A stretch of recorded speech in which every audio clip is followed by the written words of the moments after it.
recording, and we're live. We are doing our January 20th, 2025 show. Today, the Donald Trump got inaugurated, but we're not going to talk too much about that since fuck that guy. And instead, we're going to check out what's on our agenda. Do you have anything to say? Hello, Mr. Benny. How are you today? I am doing all right. I am not particularly happy that our country is descending into chaos and stupidity, but such is life. And the only thing we can do about it is to make sure that people are really, really mad at us and hate us. Because quite honestly, I don't think I can change anything about the world, so the best I can do is just hurt the world. Interesting. I watched the inauguration this morning. I know you don't want to talk about it, but I thought I would briefly mention that it gave me a lot of anxiety because Donald Trump's words sound marvelous. They sound enticing. And for those that don't have to, for those that are super naive and never have accomplished something difficult, I don't know. I think you can fall for them. Yeah, well, that's his trick. So one of the things that we're going to talk about later on, this is unrelated to Trump because I think this is just the nature of our world nowadays. But one thing that I want to talk about is the 48 Rules of Power by a fellow named... His name is Robert Greene. Robert Greene. So let's add that there. Can you type in by Robert Greene?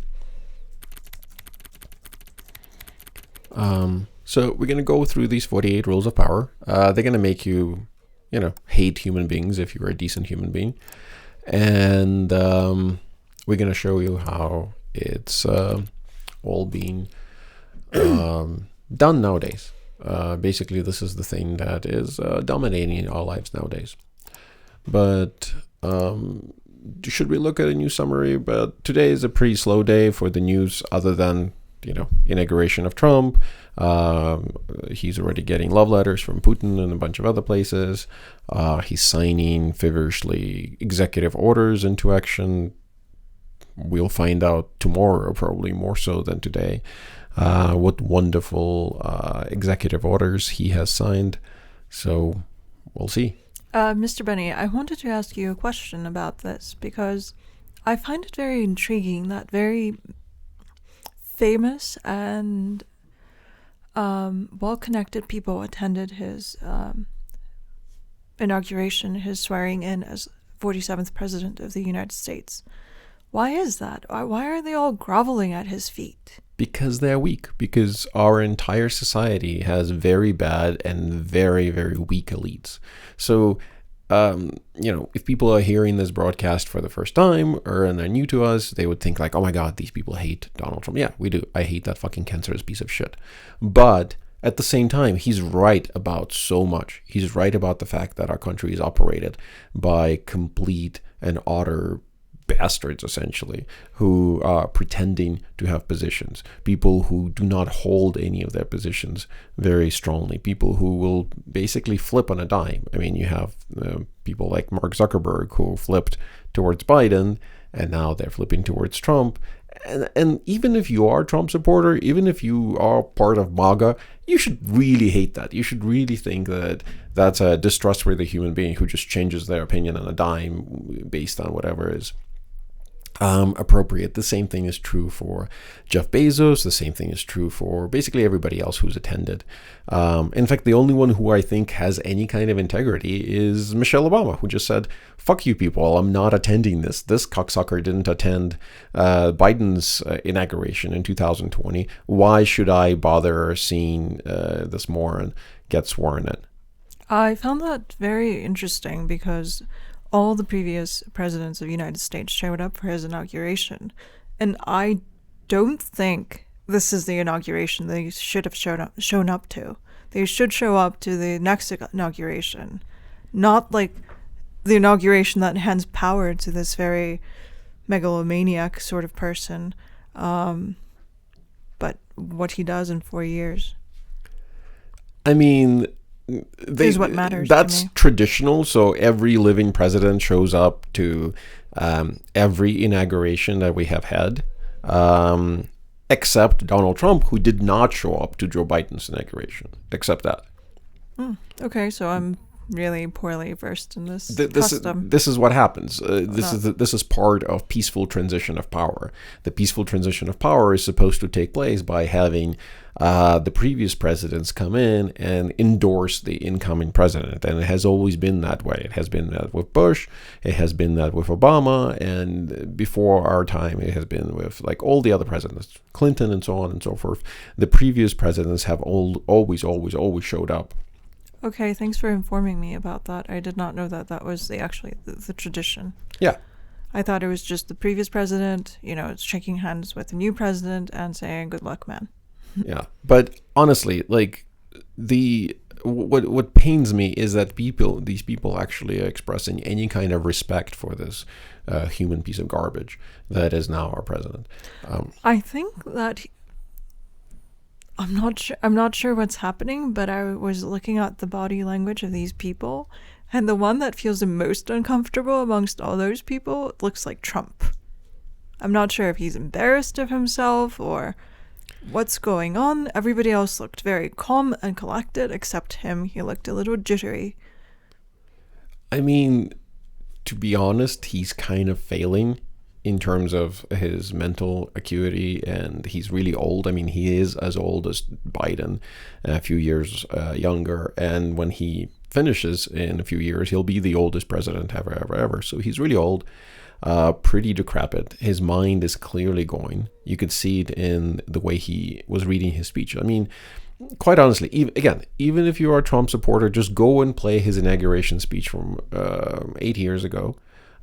Play any of his speeches from his first presidency and then compare it to the way he sounds right now. The man is slowing down noticeably. And what's really pathetic to me, beyond all else, is how incompetent the Democratic Party is, that they couldn't defeat this bloated corpse of a man, all because he appeals to the lowest common denominator. I mean, like I said, my goal nowadays is to just piss you off. So if this pisses you off, fuck you. Go die in a ditch. The reality is that the reason why he won is because the Democrats are awful. They're truly awful. Maybe you'll love this. Maybe if you're a MAGA supporter, maybe you're like, oh, look at this. The guy is fair. The Democrats are truly awful. Biden was terrible. Kamala Harris was objectively terrible in 2020, and was objectively terrible in 2024. She's less terrible than Trump, but to me, having actually taken a road trip all the way across America, traveling from the Pacific all the way to the Atlantic and back, stopping in national capitals along the way, going through the middle of the country, what I can say is our country was dying. This bullshit about how America was doing great under Biden, that was bullshit. It was complete and utter bullshit. America is dying. America has been dying under Obama, who is probably one of the worst presidents in our history, didn't do shit and basically gave us Trump. Like, if it wasn't for Obama, we wouldn't have Trump. And at the same time, and the reason why I say that is because Obama was basically like the peak Democrat. Like peak Democrat in the sense that he was articulate and he was black, because we all know that that's super important for this job, and minority, and he was the first black president. He got himself a Nobel Prize before he even became the fucking president, and then he spent 8 years doing absolutely jack shit other than passing the Affordable Care Act, which actually I wanted to talk to you about as well today. We spoke a little bit about yesterday in private, but basically how the Affordable Care Act was a absolutely awful legislation that the only thing it did is created an even larger feeder system for insurance companies and hospitals, and transferred those payments. So basically it took money out of the pockets of regular Americans, the regular Americans who did vote for Trump, and transferred it to the pockets of hospitals and transferred it to the pockets of insurance companies. So Obama, terrible president. Trump is he identifies all the right problems, but he's a fucking moron and an asshole, and he appeals to morons and assholes. And again, if it pisses you off, go die in a ditch. Interesting. I find that I never had any perspective on this until recently. The Obama administration was so, I don't know. Only now did I realize that the Obama administration further increased the divide between the poor and the rich. We basically allowed people to become hoarders of cheap trinkets while making some people incredibly poor. All you have to do is just look at the asset prices. So look at the cost of things like houses, stocks, and I guess those are the main, like real estate and companies is the main things you can own in the United States, right? And if you look at those asset prices, which is, again, Obama represented the quote-unquote asset class, meaning the class of people who own assets in the United States. And all that Obama did is made their asset quadruple in value during his term, right? So when the 2008 financial crisis happened, remember what actually happened? Like, who got helped? It wasn't the regular people who lost their houses. Now, those regular people were fuckheads anyway. And again, if that bothers you, go die in a ditch, because those people were bastards. Those people were like poor as dirt, strippers working stripping jobs, and other people who had no business buying 3, 4, 5 houses, and who were buying them because money was cheap, and then they went bust, and then they lost all their shit, right? Or people who were like greedy, and they were, when the interest rates were low, they were signing adjustable rate mortgages, and then when the interest rates shot up, they ended up losing all their assets, right? Got it. Thanks for articulating that more clearly than I was able to. But those people, the people who lost their houses, and, you know, maybe some of them were reasonably honest people who just wanted to get their quote unquote hand in the market and just get some kind of house. Those people also lost their houses. They didn't get jack shit from Obama. He didn't help them, and he didn't send to jail any of the people who were falsifying documents to trick those people into buying houses. Remember, this was the time of ninja loans, like no job, no income, no problem, go get a house, right? No assets, yeah. Yeah. So that's what I meant. Thanks for articulating that better than I could. I think what Obama did was create a greater divide between the people who have things versus those who do not have anything. And that's what made people pissed off. But let me paint the picture why Obama gave us Trump, basically, because Obama was the uber Democrat president. He was popular. He was on every TV show. He was, talking to the Mythbusters, because Mythbusters was a thing back then. If you remember, there were 2 guys who were busting myths around the 2020, the aughts, as they call them, or the zeros, the 2000s era.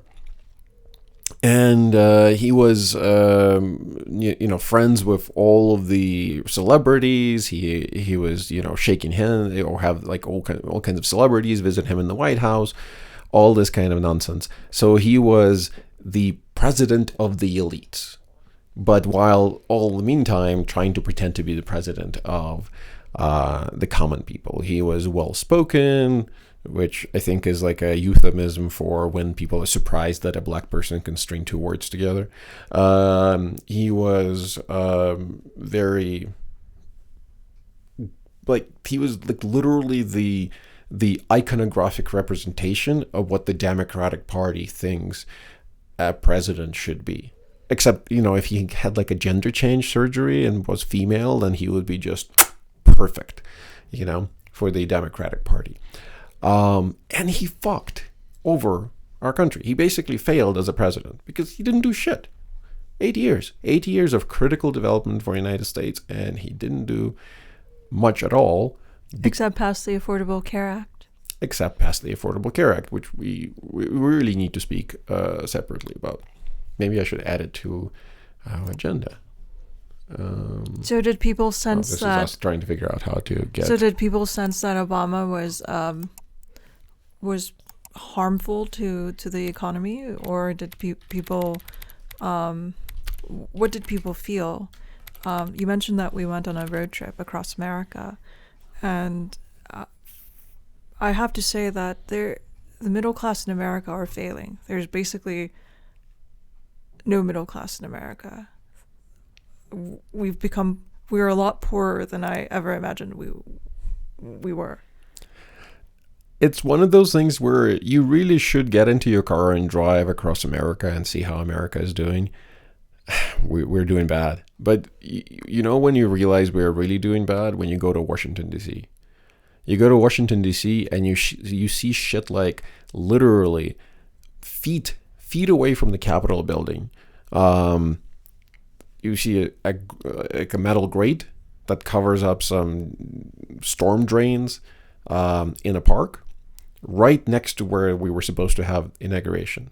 And that metal grate has like a portion of it cut out, and it's covered up by a piece of plywood. We should find that picture one day and show it to people. It's ridiculous. But you know what's more ridiculous about that?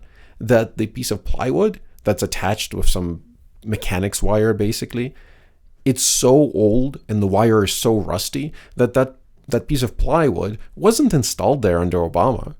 It wasn't installed there under Trump either. And it wasn't installed there even under what is it called? Biden or Obama or Trump. Bush. That fucking piece of plywood has been there for years, decades. The whole Capitol is dilapidated. It doesn't look that way because from far away and in the pictures it looks nice. If you have seen videos, yeah, it looks okay, it looks nice. But for the most powerful country in the world, it's pathetic to see like loose and broken lights by the Washington Memorial or Monument. The big spire, the big dick that is in the middle of Washington, D.C., kind of signifying that it's a city of dicks. Also a chocolate city, apparently.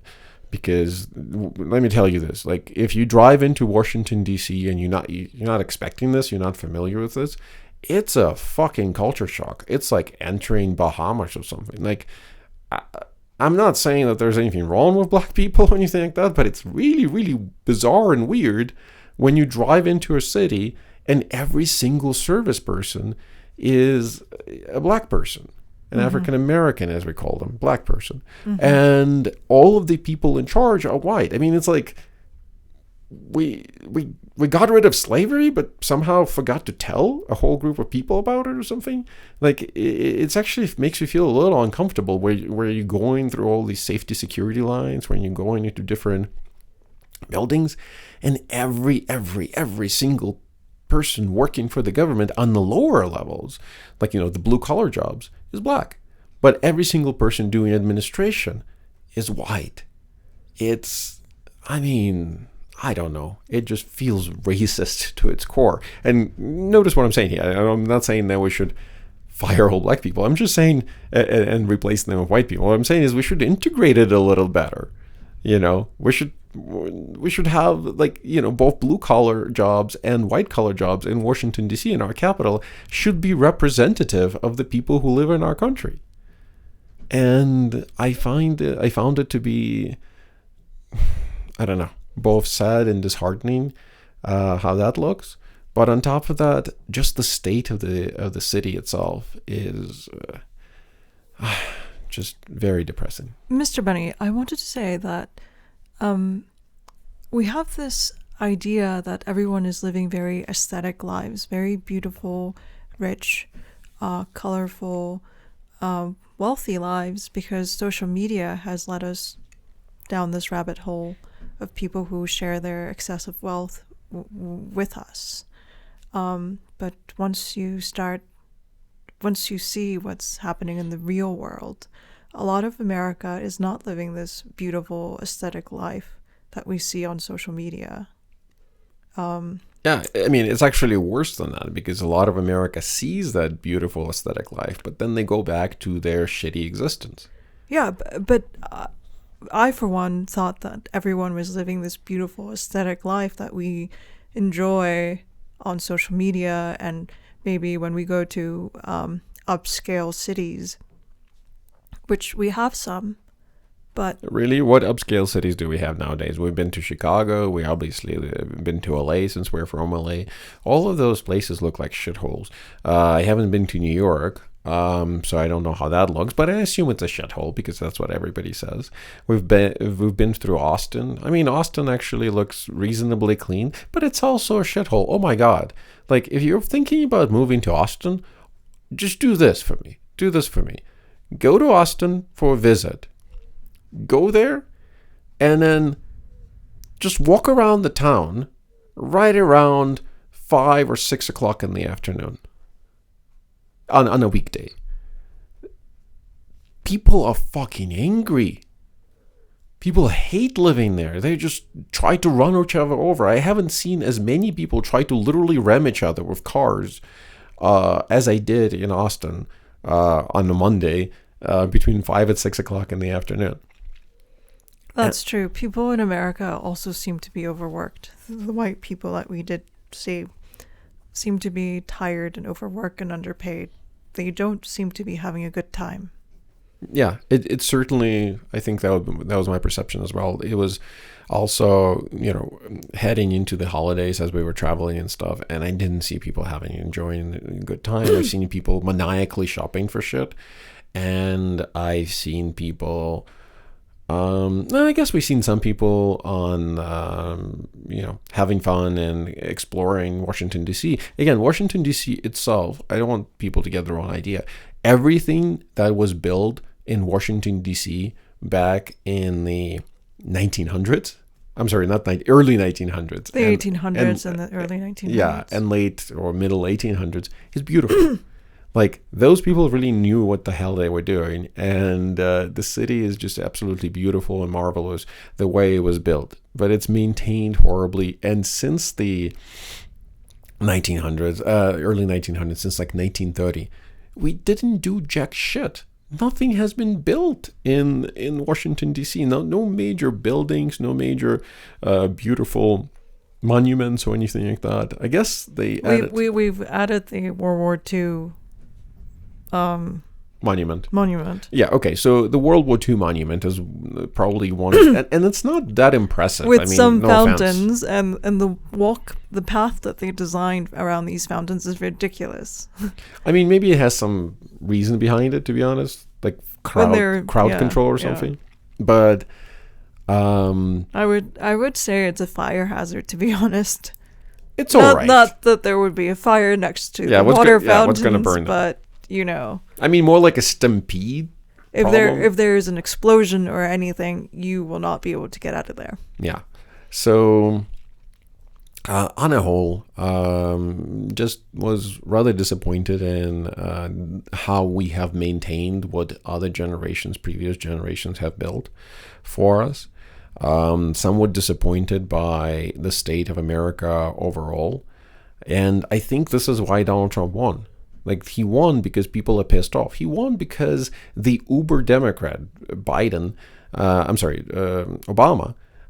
couldn't do jack shit. So people were like, okay, well, let's get an uber Republican, right? And an uber Republican, well, we got Donald Trump.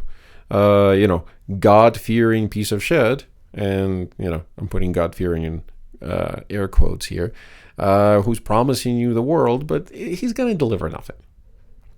Oh, this is like, I was once in the Pepperdine locker rooms, and there were some people like talking by the wash stations, and they were saying, "Oh my God, like this is not nearly as fancy as I imagined Pepperdine." Because the locker rooms are really not that impressive. They're not brand new. They're just like old and kind of like a bit run down. And I think this is the surprise that average people will receive or get from Donald Trump. They're going to experience this, shock when they actually go through the 4 years of the Trump presidency, the second round of the presidency, and realize that he's just going to run down this country even more. Why? Why on earth do you think that this will make any impact on the people who I think should go and die in a ditch? Why? They've gone through it before. They've gone through the first 4 years of Trump from 2016 to 2020. He ran up the debt. All he did is gave a tax break to corporations and a little bit of a tax rate to the people. But at the same time, he ran up the debt more so than Obama did. I mean, look at the fucking charts. The national debt skyrocketed under Trump. And that's even before COVID-19. People will say, oh, well, COVID-19, Democrats are, authorized a bunch of shit. Yes, that's true. And he signed it, so he authorized it too. Let's not forget. All those checks that you received in the mail during COVID-19 said, from Donald Trump. Like, he shoved his own fucking name in there and shit. So, yes, he ran up the debt doing that in conjunction with Congress. But even before COVID-19, we were skyrocketing our debt. Meanwhile, he was talking about how he's going to cut the debt. And he's doing the same thing right now. He's doing the same exact thing where he's now screaming that he's going to skyrocket the debt. And then it's going to be the same. He's going to cut the debt. And it's going to be the same thing. I mean, we already see it from DOGE, the Department of Government Efficiency, where Elon Musk came in there and proudly announced, we're going to cut $2 trillion from the American budget per year and everything, right? He announced it so proudly. And then recently in the podcast, somebody was interviewing him and he was like, yeah, actually, we took a look at it and maybe 1 trillion is what we can actually get. This is normal. This is what these people do. They promise you the fucking world, and then they give you big fat middle finger while they're grifting their way to wealth. And let's be honest here, like, Donald Trump doesn't need more wealth. He's grifting for a duration of his audience. And I don't think he has, his brain cells are fully working there. All he wants as a child is just little claps, people saying to him that he did a good job. And the people who are surrounding him, Elon Musk, propagated by Peter Thiel, and what's the name of the dude who wrote that Hillbillyology, who's his vice president? J.D. Vance. Like, those people, I don't think they're grifting for money, but they're grifting for power, and they want to create, not aristocracy, but oligarchy. They want to create an oligarchy. An oligarchy is basically when you have a few really, really wealthy people control your country. And that's what we have now. We have an oligarchy. Mr. Bunny, okay, let's assume these people are okay with oligarchies or monarchies. This occurred to me actually today. Do you know why we became okay with oligarchy so much? I think this infatuation with material wealth. The fucking Marvel movies. Really? The fucking fuck Marvel. If you like Marvel, by the way, go die in a ditch as well. Fuck Marvel. The fucking Marvel movies is the reason why we now have oligarchy. What did they do? They sold America on this concept that common people, everyday people, can't do jack shit. It's all up to the elites. It's all up to the oligarchs. Because, look at all the Marvel movies. It's never like hardworking Americans fighting against the alien invasion like we did in, what's that movie in the mid-90s? Will Smith movie? The Independence Day, yeah. Like, you look at that, you have regular, everyday Americans, Will Smith, but still, and other people with the government, logically and reasonably and efficiently trying to fight against aliens. And they're collaborating with one another. Yeah, and you even have that one guy, I forgot what his name is, the guy who wore a funny hat, one of the... pilot, yeah. The pilot that drives into flies into the spaceship, and destroys it from the inside, and essentially I think sacrifices his life to like save humanity, right? And that's just like an average everyday, not really average everyday person. He was a fighter pilot and stuff, but he's not a superhero. But he was a bit down on his luck, and yet he managed to do something, to sacrifice himself, something amazing. Yeah. And that's what we used to have. We used to have stories about regular everyday people doing amazing things, not by obtaining superpowers, but by just becoming amazing people themselves. By having noble intentions and noble hearts. Yeah.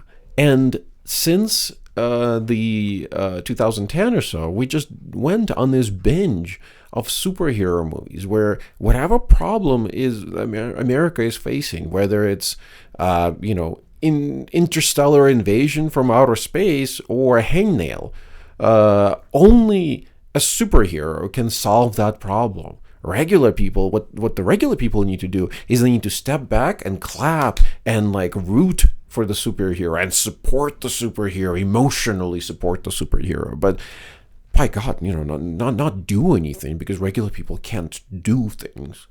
They can watch and they can respect a superhero, but not actually do things. And this is what we did. We created a whole slew of people who Hollywood ruined a whole generation of people who think, we should apparently root for the super powerful and the super connected. Not only that, but also everything that is happening right now in our nation, from the anti-intellectualism that is rising like the fucking weeds in the field, to our basic dislike for the institutions and the American government, and our distrust of smart people and scientists. It was all created by Hollywood. Yes, the liberal Hollywood that the MAGA people hate, actually has created every single thing you MAGA fucks actually believe in. Think about it. The X-Files, all the movies that were made in the 90s were all about how the government is evil, the government is hiding things from you, the government is incompetent. These were the themes. Institutions all are out to get you, and it's only the common man that can save you, right? So first in the 90s we went from the 80s to the 90s we went from the government can save you and the government can be a good source for positive action, to the government is incompetent, full of idiots, and it's only the common people that can save you. And then in 2000s we transitioned from we basically transitions into like, fuck the common people, it's only the elites, the oligarchs who can save us, but not like the traditional institutional elites who obtain their elite status by things like hard work and inventing something or solving cancer or something like that. No. The types of elites that we can really rely upon are people who just lock into their positions of power by having a radioactive spider bite them, and then they become special, and then they can come and save the world. So if Hollywood primed us and groomed us to think that there's only space for some super strong people to make the world a better place, and everybody else should just stand aside. That was our dog. Sorry? I said that was our dog making noise in the background, in case anybody's wondering. So we're at the end of democracy, so to speak, as a result of this priming, right? Because some elites have taken over power or want to have power without consideration of other people, right? What is so wrong with this, with these elites taking power? Is it because they're anti-intellectuals? Could you tell us? It's because more? they're not actually elite. That's the problem. That they're not, because an elite person is someone who's supposed to stand by their decisions. It's supposed to be somebody who stands by their values and their strengths, or rather their like essence. And right now, I don't see that. We don't have actual elites. We just have wealthy people. We don't have aristocrats. Like an aristocrat, when you're talking about it from the point of view of the Greeks, where that word comes from, people who possess aristos, possess a certain excellence to their character, possess people who go through life doing things the right way, and who go through life being noble and honest, but at the same time powerful and strong and outstanding people. So it's people who do the hard thing, even though it's difficult to do the hard thing. And it's not just, make sure that the outcome is the best for them, right? Yeah. So a proper aristocrat or proper elite who spends the entire 2024 claiming that Donald Trump is a fucking Nazi, which he is if you actually look up what the fucking Nazi is, and that he's the next Hitler. If you actually believed those words when you were saying them, then you don't show up to his fucking inauguration. You don't. You do what Michelle Obama did. You skip the fucking thing. Or you don't select to be his vice president. Or you don't choose to become his vice president like J.D. Vance did, because J.D. Vance did call him America's next Hitler, and he was right. He was right back then, and he's wrong now. But in any case, fuck J.D. Vance. He's kind of a grifter.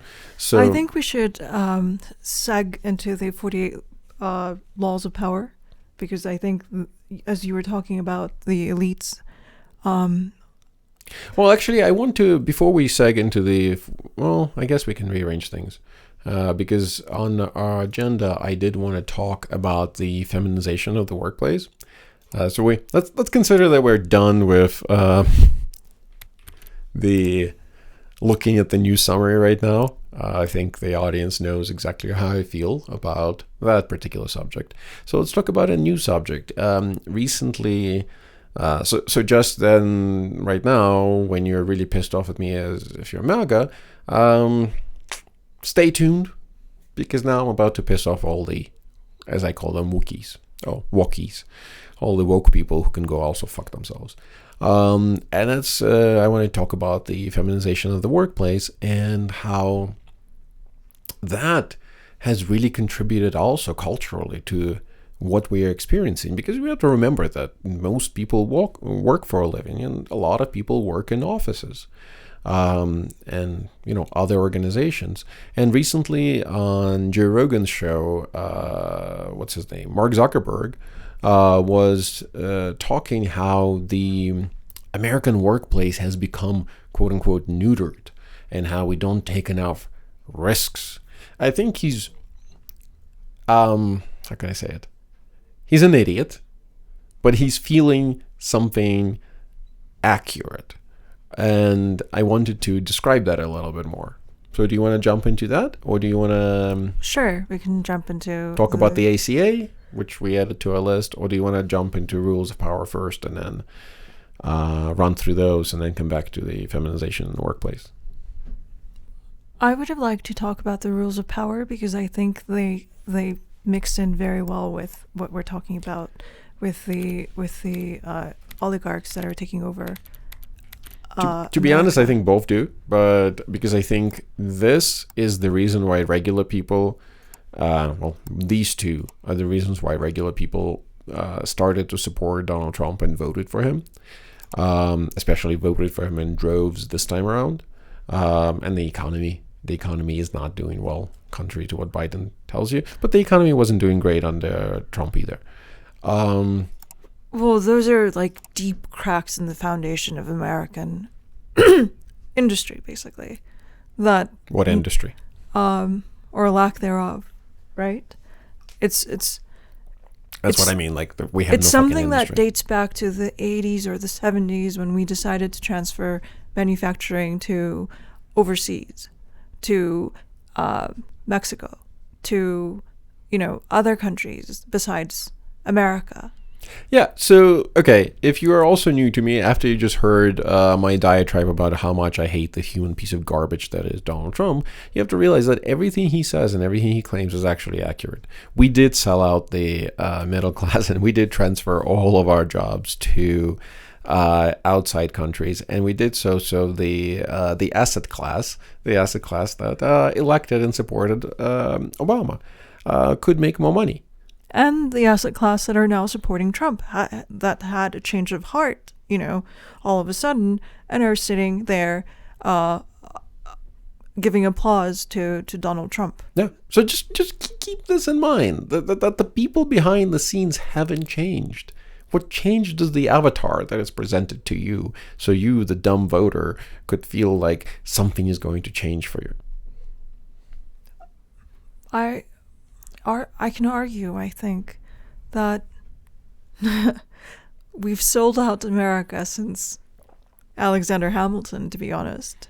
When we decided to become a mass manufacturer of goodies and things, we understood that we were giving up egalitarianism for everyone, and that in exchange we would get a lot of goods produced in America at the time, but the price that you pay for all those goods is having a class of propertyless, basically indigent and destitute people. Okay, but that's a separate argument that you have to go really, really far back and build it up. And I think that's going really, really far back. And since then, we have gotten a chance to fix things, make them better, and then make them worse again. Yeah. But I don't think we need to go that far back. Yeah, I agree. But this is what we saw in the 20th century. We saw American industry reach its peak manufacturing capacity. But as American industry reached its peak, it was going in the right direction, where people were able to afford these products at the same time, and were able to not be in poverty, were able to pull themselves out of poverty with many different ways. And then we backtrack again, and we start sliding again. So again, I'm no fan of Hamilton, but going all the way back there to identify our current problems is not correct, I think, okay, in my opinion, because that's too far back, and since then we have had opportunities to fix it, and we have fixed it, and then we broke it again. Okay. So let's talk about the rules of power according to Robert Greene. Okay, so this is The Rules of Power by Robert Greene. How about you read them to us, since I can't read? So, let's start with one at a time, and we'll kind of discuss them. I think these rules of power can be converted into 3 subsections. I had ChatGPT do this for me, because according to this Stanford professor, whose name I don't recall, there are really 2 things that you need to gain power in society. You need to be technically competent at something. That's false. And you need to have excellent social skills. That's nowadays true, but the first one is false. And when you mix these things together, you can become a very powerful person. And actually, you don't even need the second one. You just need to lie about both of them.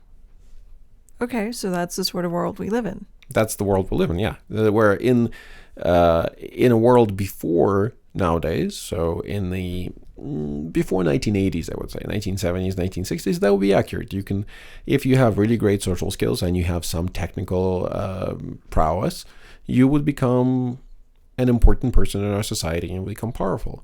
Nowadays, you don't need to have technical skills, and you don't even need to have deep social skills. What you need to have populist skills, grifty skills, and this is basically a whole, recipe on how to become a grifter.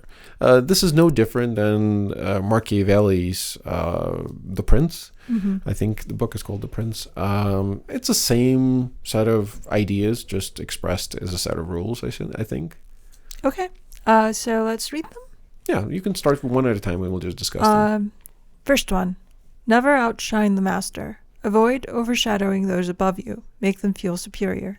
Yeah, okay. So look at this rule. as a first rule, just so you can understand. First of all, I was going to say that following these rules, especially in today's society, will absolutely make you more powerful. It will make you rise up in the ranks of our elites in our society. But also think about how it makes you feel deep inside. Because I think only a very pathetic person would choose to pursue power in these ways. Someone who is truly a pathetic individual. And rule number 1... Or someone who has an agenda to get a yacht. Yeah, if you were willing to be a whore in order to get a guard. yacht, like, again, this is... You can justify it any way you want. But only a really pathetic individual would, for instance, follow rule number 1. Right. I wonder if Elon Musk will use this one.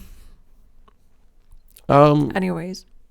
Yes, he does, and then he doesn't.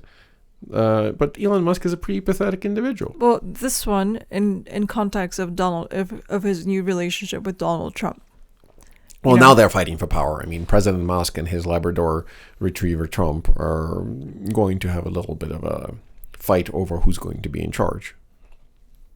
Okay. Shall we move on to the next one? Number 2.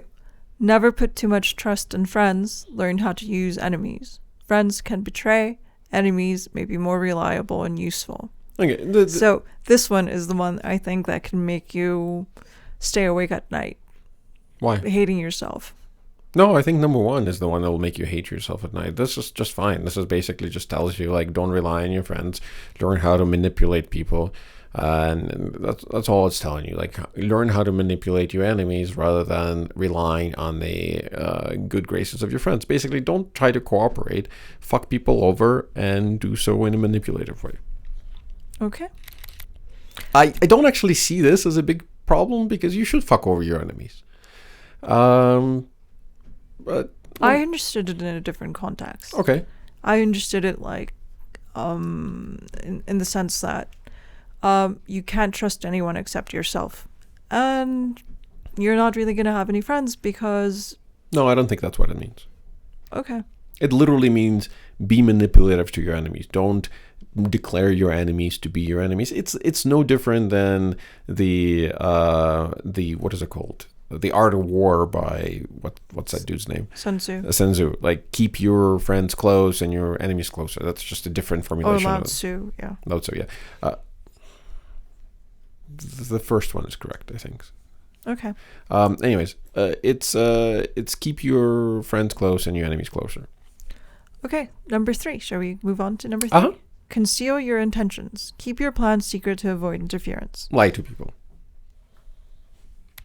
Because they might stop you. Yeah, because if you tell people what you want to do, people might undermine you. In fact, people who use these rules of power will use that against you. So if you tell somebody what you're doing, they will tell you, oh, that's wonderful, I'm going to help you, and then just backstab you in the back. So just don't allow people to backstab you by not telling them where you're going to be. You were right. I just looked up. It's The Art of War by Sun Tzu. Yeah. Number 4. Always say less than necessary. Speak less to appear mysterious and in control. Obviously, this one doesn't quite apply to Donald Trump. The men can't fucking shut up. But, and I'm not sure this one is particularly important. In fact, you know what? I'm just going to go ahead and cross this one out. Because I don't think in our day and age, this is particularly important. It was particularly important in that, not George Clooney, the guy who played Bond in the 60s, and where he is trying to steal a statue from somebody wealthy, and he's trying to find himself a wife, and he envisions his wife being... That's a James Bond movie? Not a James Bond movie. I don't know what the Sean Connery? Sean Connery plays an art thief in which he tries to find a wife that is mysterious and is quiet, but the fake wife that he does find is not at all quiet and mysterious. She speaks her mind. No idea. Don't remember that movie. Okay. Anyways, number 5. So much depends on reputation. Guard it with your life. Protect your reputation as it defines your power. Yeah. So this is not what you think. It's not about protecting your reputation for being a good person or protecting your reputation. It's the way Elon Musk protects his reputation. Basically, sue everybody, even if what they're saying about you is true. The best way you can think about it is that time when Elon Musk sued the Top Gear people. If you ever watched the British version of Top Gear with Jeremy and May and Hammond, like the old Top Gear that used to be from 1990s to, when did they get canceled? Somewhere in 2010. I don't remember. 12, 15, something like that. Anyways, they had a run on BBC for a really long time, and they would review cars, and they reviewed an early Tesla. So they got a hold of an early day. I think it was the Tesla when Tesla was still making cars by buying Lotus Elise cars, and then putting essentially motors and batteries in them. And so this was like their very first or maybe second model. And what they did is they tested that model, and they showed that it runs out of power after about 100 miles or so. And I think on their track, it ran out of power after like 12 miles. And it overheated. It overheated several times. In fact, they didn't show on the program how many times it overheated. They only showed it kind of shutting down once, but in real life it overheated repeatedly over and over and over again. And they showed it on BBC. Honestly, they didn't lie about anything. They stated everything accurately. And then Elon Musk sued them for defamation. Did he win that? No, he lost. Okay. And they made him pay. The good thing is that, and he learned his lesson there, he sued them in England. And in England, if you lose a case like that, you have to pay attorney's fees for the other side. So he had to also pay their attorney's fees, or BBC's attorney's fees, because there was no truth to his allegations. Gotcha. He was saying that they lied about his car and they did such and such about his car, but in reality, they just showed accurately how it was working. And he was pissed off about that, so he sued them, and he lost. And then he tried to sue them in America. Because in America, he can sue them all he wants, and even if he loses, which is what he does all the time, he sues people all the time, and then he loses, but he doesn't care because he just attacks them with his money. He has money to sue people, and he just attacks them. And it doesn't matter if he wins or not. But in Britain, they made him pay. In America, when he sued them, he lost again. Oh, wow. Because he's a loser. But for him, it was all about protecting his reputation and protecting the reputation of Tesla by claiming, no, it's perfect. It never overheats. There's never problems with Tesla, even though nobody really bought those early day Teslas and they sucked. So that's what it really means. When people say, or it's just like, Donald Trump is another good example of that, where he goes around denying the fact that he lost the 2020 election. He goes around denying it because what he's doing is protecting his reputation. Oh, wow. That's interesting. Okay, let's move on to the next one. 6. Court attention at all costs. Stand out and remain relevant to maintain influence. Okay, well, two examples, Donald Trump and Elon Musk, are basically the poster childs for this one. Does that mean get yourself into newspapers and like the eye of the media? Yeah, or what does that mean? Yeah, it basically means like doing things like, for instance, Elon Musk constantly tweets after he purchased Twitter, which I will not be calling X because fuck that moron.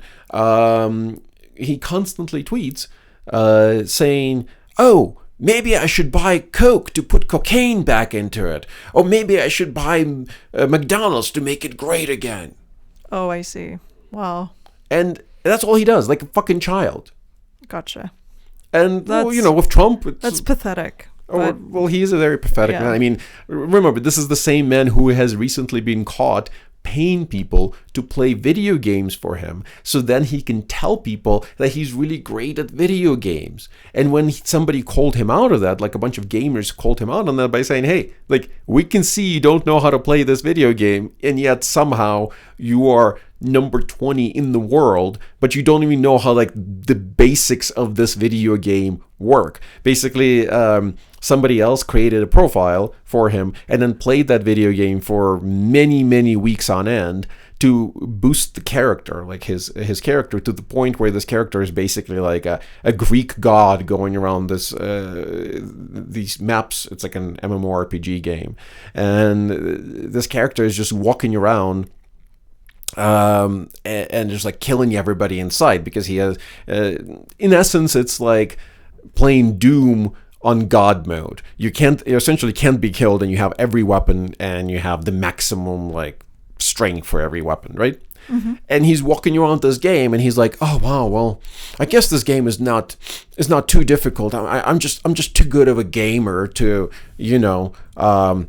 this is just not challenging for me." And people were making fun of him. It was like, dude, like, that you're walking around a trainer map. You're basically walking around. I don't know if you ever seen that episode of South Park where they are trying to become really great at World of Warcraft. The main characters. So like Eric and the guys organize themselves and start playing in the forest, where they go into the forest inside the video game and they just kill boars, right? Mm-hmm. So the new auto-spawned boars get generated, and every time they kill a boar, which only takes like one strike with a sword, they get an experience point. Mm-hmm. And those points, it's a very small amount of points, but if you do it over and over and over and over again for weeks on end and months on end, you build up your character, because, they all add up. All those little points add up. Mm-hmm. And that's what he was essentially doing. He was walking through maps, right? Mm-hmm. Which were specifically designed for him. Where like when he was opening the video game, people on the stream, because he live streamed this, could actually see like, oh, dude, like, there, like when he was selecting which map he was going to play, at the top there's a folder you can organize the maps that you like in folders in this game, and it literally says Elon's maps. Okay. Right? Elon's, like, there's other maps, like let's say Treasurer, or like fight. You label your maps in different ways, but this one just literally says like Elon's maps. Mm-hmm. That's a really bizarre way to name your shit, but the reason it's like that is because somebody cleared those maps of all of the really large monsters and then put it together for him, so then he can go on these maps and feel like a big guy walking around them, killing everything inside, because he has all the weapons and all of his stats cranked up to the max. And then this douchebag goes around and is like, this game is it's just not too challenging for me. Is this him protecting his reputation by pretending he is the best, or what? Or is he just? But is he just drawing attention to himself? He's just drawing attention to himself. Gotcha. He wants to be known as the world's best player. I mean, there's not much reputation to protect there, because he sends rockets to space. He runs a car company. Who the fuck gives a shit if he can play video games? To me, it's like, whatever I do, I am the best. Like, that sort of reputation. Okay, like, maybe that. Yeah. Maybe that. Shall we move on to 7? Mm-hmm. Get others to do the work for you, but always take the credit. Oh, don't you love that? I mean, if you have a job anywhere, that's your boss probably. So, just so you know, this is the kind of people you support. The people who use these rules. Use others' efforts to your advantage. Yeah. I thought that this rule really meant that you should quote people that have more authority. No, God, no. What this means is literally have literally do what I just described Elon Musk do. Hire somebody, have them play the video game for you, and then just take credit for everything they've done. This is literally what it means. Or in the office parlance, it's like, have somebody do all the work, and then just say like, oh, look at this, I did all of this, I and my team, and like never give credit to the people who actually have done the work. Gotcha. I see. Yeah. Shall we move on to 8? Yeah.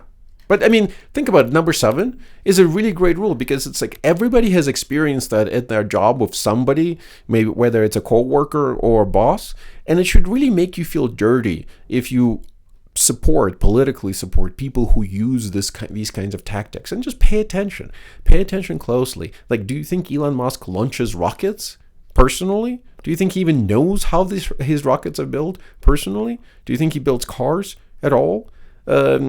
No, but he takes credit for all the hard work that many of his employees do, and he very rarely makes it a point to even mention his employees. Yeah, gotcha. Shall we move on? Mm-hmm. 8. Make other people come to you. Use bait if necessary. Draw others to you, giving you the upper hand. What does this mean? That just means that you should not, like... When would you want people to come to you, for instance? And what kind of bait can you set? In negotiations or anything else. It's something that Trump uses a lot, for instance. It's basically just putting out like messages there that you are interested in some kind of transaction, but don't make the first move. I don't know, like in dating sense, it's like kind of like staring at somebody across the room, but not actually going up there and saying hi to them until they notice you creepily staring at them, and then they walk up to you to say hi to you and be like, what the fuck, why are you staring at me? And then you have the upper hand. So it's really basically just to maintain the upper hand, always make people feel like you're more important than they are. Gotcha. Or in vice versa, it's kind of like those people who, they'll invite you to their house for dinner, or they'll invite you on their podcast or something like that, but they'll never come on your podcast, or they'll never come to your house for dinner because they're like, fuck that person. I see. Gotcha. Yeah.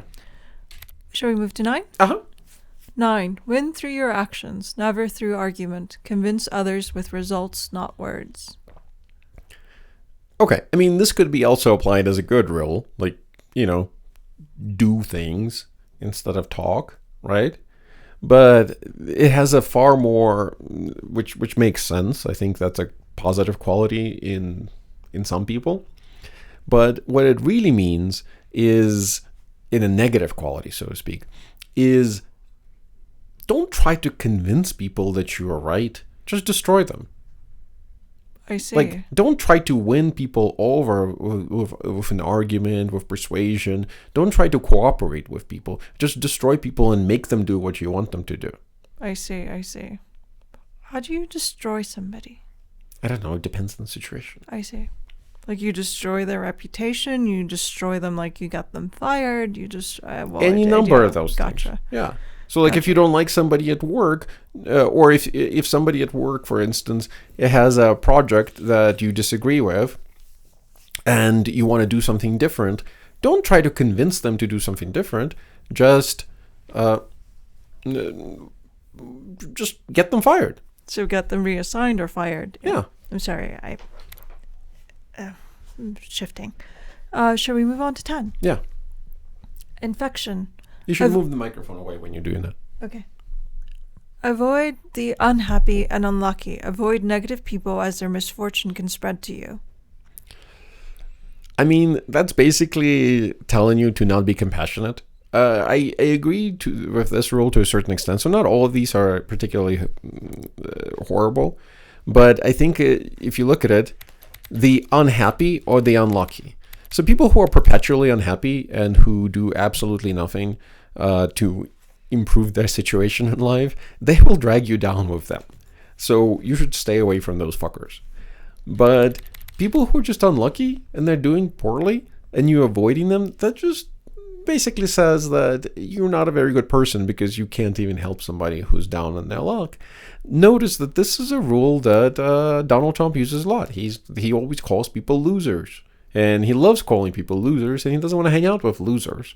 And this is what it really means. So just remember, if you're down on your luck and you're an American citizen and you voted for Donald Trump, he thinks you're a loser, even if he tells you you're a winner and the heart of America. And he would piss in your grave rather than ever help you or have a talk with you. Oh my God, that's so true.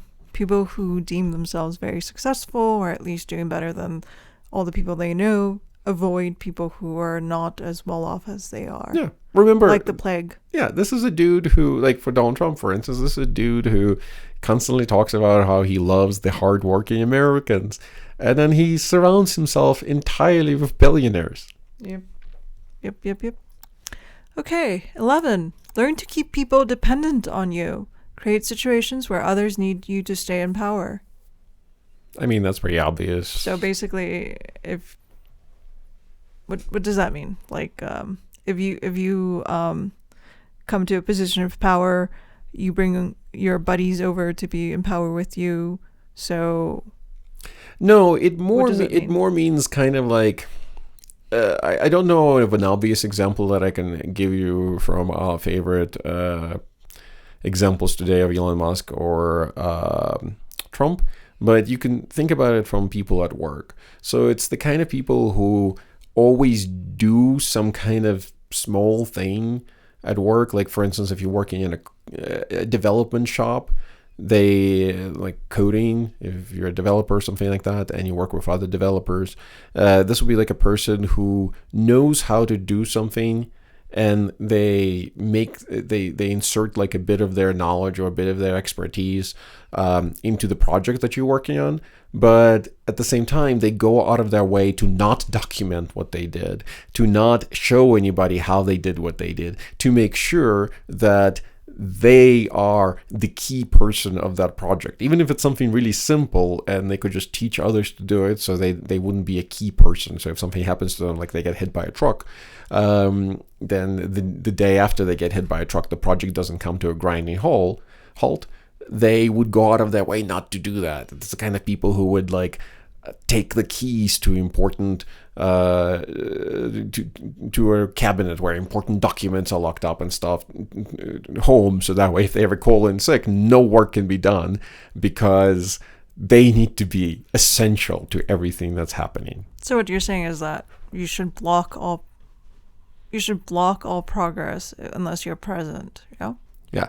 Well, see, which rule is it? That was 11. 11. Okay.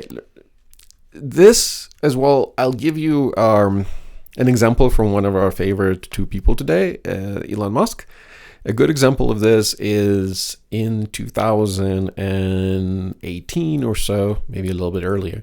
There was an interview with him where he was talking about how he was insisting that people call him, even if it's like in the middle of the night, if there is any kind of problems on the production line in the Tesla plant, right? Mm-hmm. And he was doing it while giving a tour of the Tesla plant to, I think, MKBHD, Marquis Brownlee from YouTube.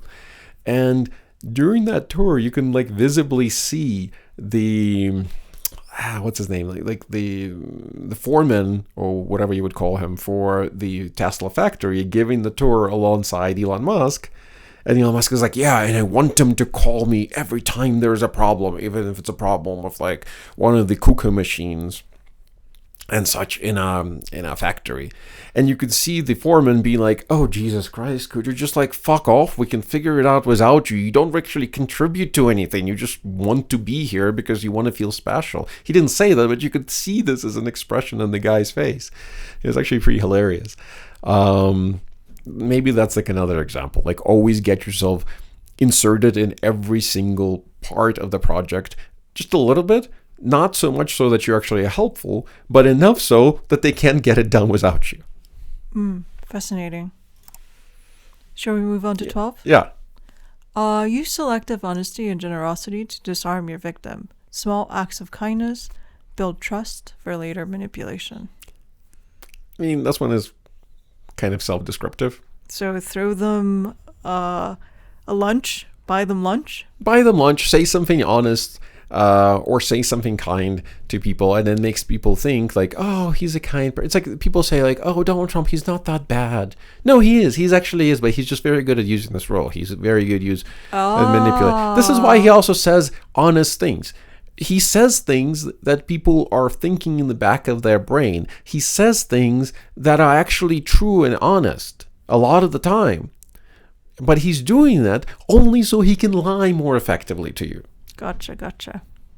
Okay, shall we move on to 13? When asking for help, appeal to self-interest, never to mercy. Make others see how helping you benefits them. I wanted to understand what it means, never to mercy. Like, what does that mean? Like, never ask for help. So if you come to somebody, don't tell them like, hey, could you help me out with this project? I'm kind of stuck. Say something like, could you help me out with this project? Because this will be good for you and it will look good on your resume if you do. I see. Or, an equivalent of that. Or can you say, oh, if you help me out with this project, I will do the same for you in the future? Or no, God, no. No, don't do that. Okay. Because no. Or I will buy you a pizza or no, beer? no. That's all wrong. You're thinking completely. You're thinking like a loser. You have to think like a winner. Okay. So like a winner, you don't come in there and actually promise them something like a quid pro quo. You come in there and you exploit people. You tell them, you lie to them. You don't tell them the truth. You lie to them and you say, hey, this is in your interest. This is going to be good for you. Trust me, bro. I see. All of a sudden, I see how people use these tactics, maybe subconsciously or sometimes consciously. Slimy people use this subconsciously all the time. Yeah. But yeah, never actually try to don't pay for things. Be like, oh, aren't you going to be a good Christian if you help me? You will probably go to heaven if you give me $1. Yeah. Yeah, never promise people to repay their generosity with your own. God forbid. Good God. This is awful. 14. Pose as a friend, work as a spy. Gather valuable information by gaining others' trust. And then stab them in the back. I see. Is this like blackmail information? Like you're getting chummy with someone and then all of a sudden you have blackmail material. Exactly. I gotcha. This is all it is. Just it's the Sun Tzu same rule. Gotcha. Keep your friends close, your enemies closer. I mean, to be perfectly honest, somebody who would follow this would rephrase the Sun Tzu's statement to fuck your friends, keep your enemies close. Mm-hmm. Like, these are people who are users. They don't have friends. 15. Crush your enemy totally. Leave no chance for retaliation or revenge. Yeah, well, this is obvious because these people are awful people, and others will retaliate against them. So they just tell you, destroy your enemies completely, so they won't be able to come after you and destroy you. I actually agree with this. Like, if you're not an asshole in all other ways, if somebody attacks you, you should not. This is the main problem that we have right now. Like, Biden didn't follow this rule. After Donald Trump was out of power, they should have fucking imprisoned and killed that motherfucker. They shouldn't have allowed him to run as a president. They didn't destroy him. They didn't fucking ground that piece of human garbage into the fucking ground. Instead, his religious leader or whoever was giving mass or whatever the prayer before the inauguration was saying, oh my God, thank God that, even though we've seen such dark days, that God intervened and you've risen from the... Oh, please, I wish that guy could aim ashes. better. Yeah. Anyways, where are we? 16. Use absence to increase respect and honor. Withdraw occasionally to make yourself missed.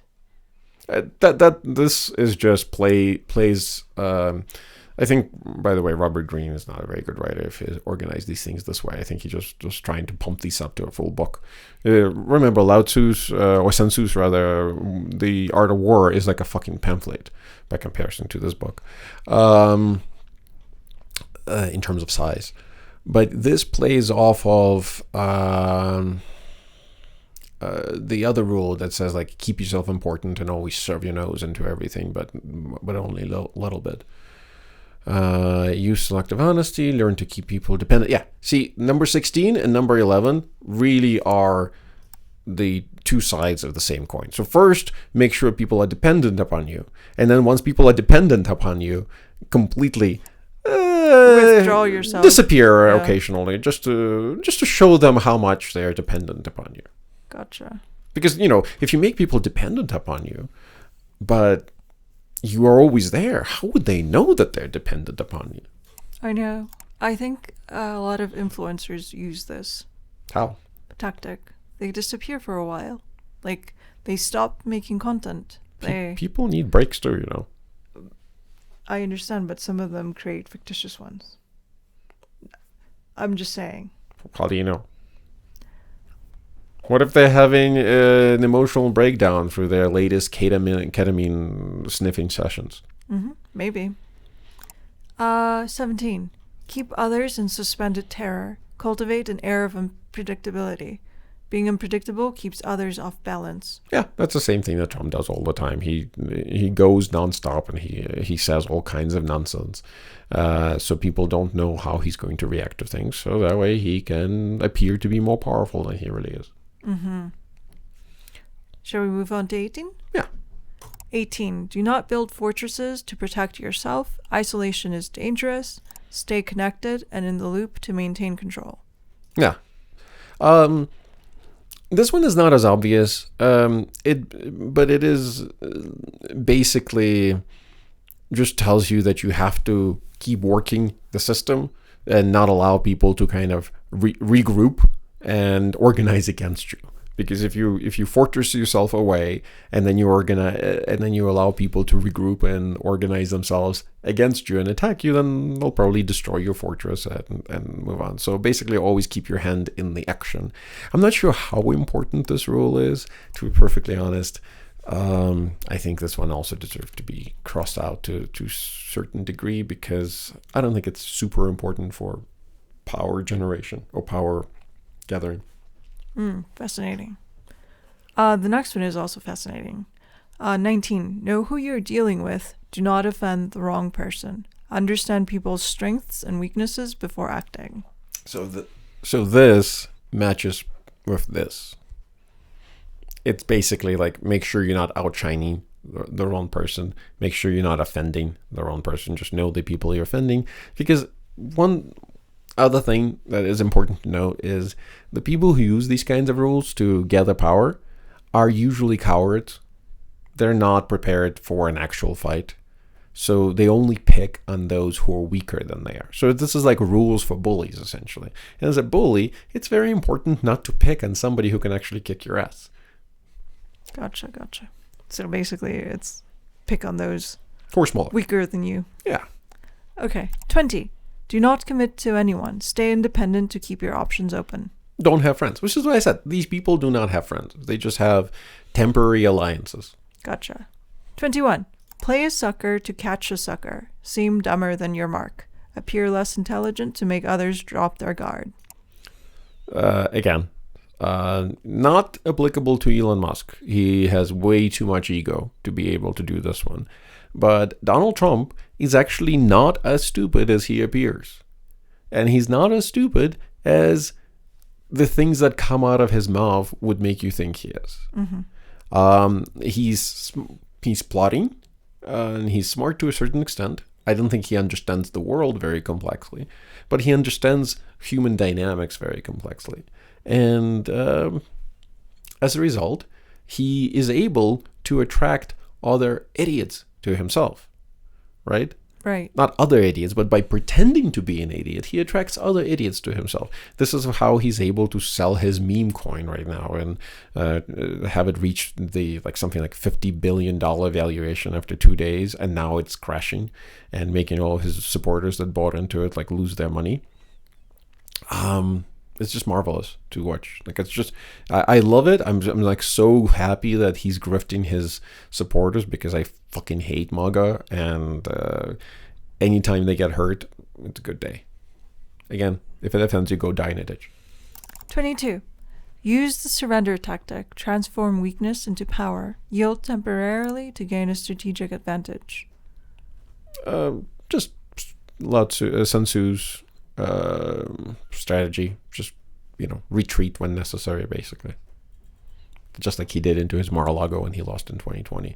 Remember, he decided to actually withdraw and temporarily and then come back to power because in 2024, because had he actually pushed through his plan in 2020, we probably would have gone to civil war, and he probably would have gotten killed in that. Very good. 23. Concentrate your forces. Focus your efforts on one strong objective.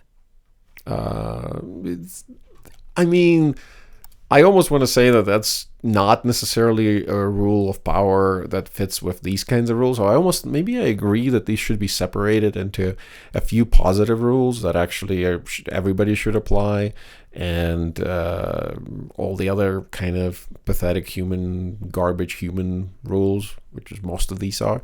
But this one is actually accurate. You should, if you want to achieve something great, you should try to concentrate on it, at least for a time being, and then shift your attention to something else. Do one thing at a time type of thing. It's pretty self-explanatory, I think. 24. Play the perfect courtier. Master the art of flattery and subtlety to thrive in power dynamics. This one should be also familiar with people. You see it in Donald Trump. All of the people who he meets, if they're saying something that he wants them to say, they're the best, they're the brightest, they're the most amazing, the most luxurious, the most amazing human beings on earth. The geniuses, they're geniuses. And as soon as they're not useful to him, they're garbage, stupid human. They're losers. Garbage, stupid human losers. Yeah. So that's all it is. It's just, again, it matches some of those other rules. Just lie to people. Lie to people and make people feel good. Actually, that is this in general is a very good anti-rule that you should practice in your life. If you ever hear somebody who you don't know very well starting to tell you that you're very smart, or you're very beautiful, or you're very intelligent, or you're very hardworking, or anything else, and you don't know this person very well, tell them to go fuck themselves. Like, literally, if somebody tells you, if somebody's sitting in a business meeting with you, and they're telling you, like, oh my God, that is such a good point, John. I would never have been able to come up with such a good point. You, John, must be a very smart individual. If somebody tells you that, right? I want you to do this. You'll never lose out if you do this. I want you to stand up, look them straight in the eye, and say, fuck you, Bob. Assuming their name is Bob. Maybe you should just say fuck you, Bob, anyway. Even if his name is not Bob. It'll kind of trip them up, make you feel more unpredictable following one of the other rules. And just walk away. Because that person is trying to fuck you over. Gotcha. 25. Recreate yourself. Constantly reinvent to adapt and maintain interest. Again, this is one of those rules that can be interpreted as good as well, because you should constantly learn, you should constantly change through life. So meaning remain sharp, basically. Remain sharp, yeah. Don't lazily sit on don't let your hubris update your skills, update your knowledge. Trump and Elon do exhibit these skills as well, so not everything about their character is bad. I think this is a positive quality, and they both have it. I mean, Trump is now doing his fucking cryptocurrencies, even though he can't turn on a computer and doesn't own a computer, and just does everything on his phone. And Elon is constantly researching new and exciting technologies from the 1950s popular science magazines that he can bring back to 2025 and pretend like he invented them. Gotcha. Shall we move on? 26. Keep your hands clean. Distance yourself from shady acts by using others as scapegoats. Again, this works very well with get others to do your work for you. So number 7 and number 26, basically the same kind of rule, only number 7 is like have others do your good work and your important work and then take credit for it. And number 26 is like have others do all the shitty, dirty things, and then just like pretend you don't know them. Gotcha. Just like that, there was like this black guy running for sorry, I was tapping on a table.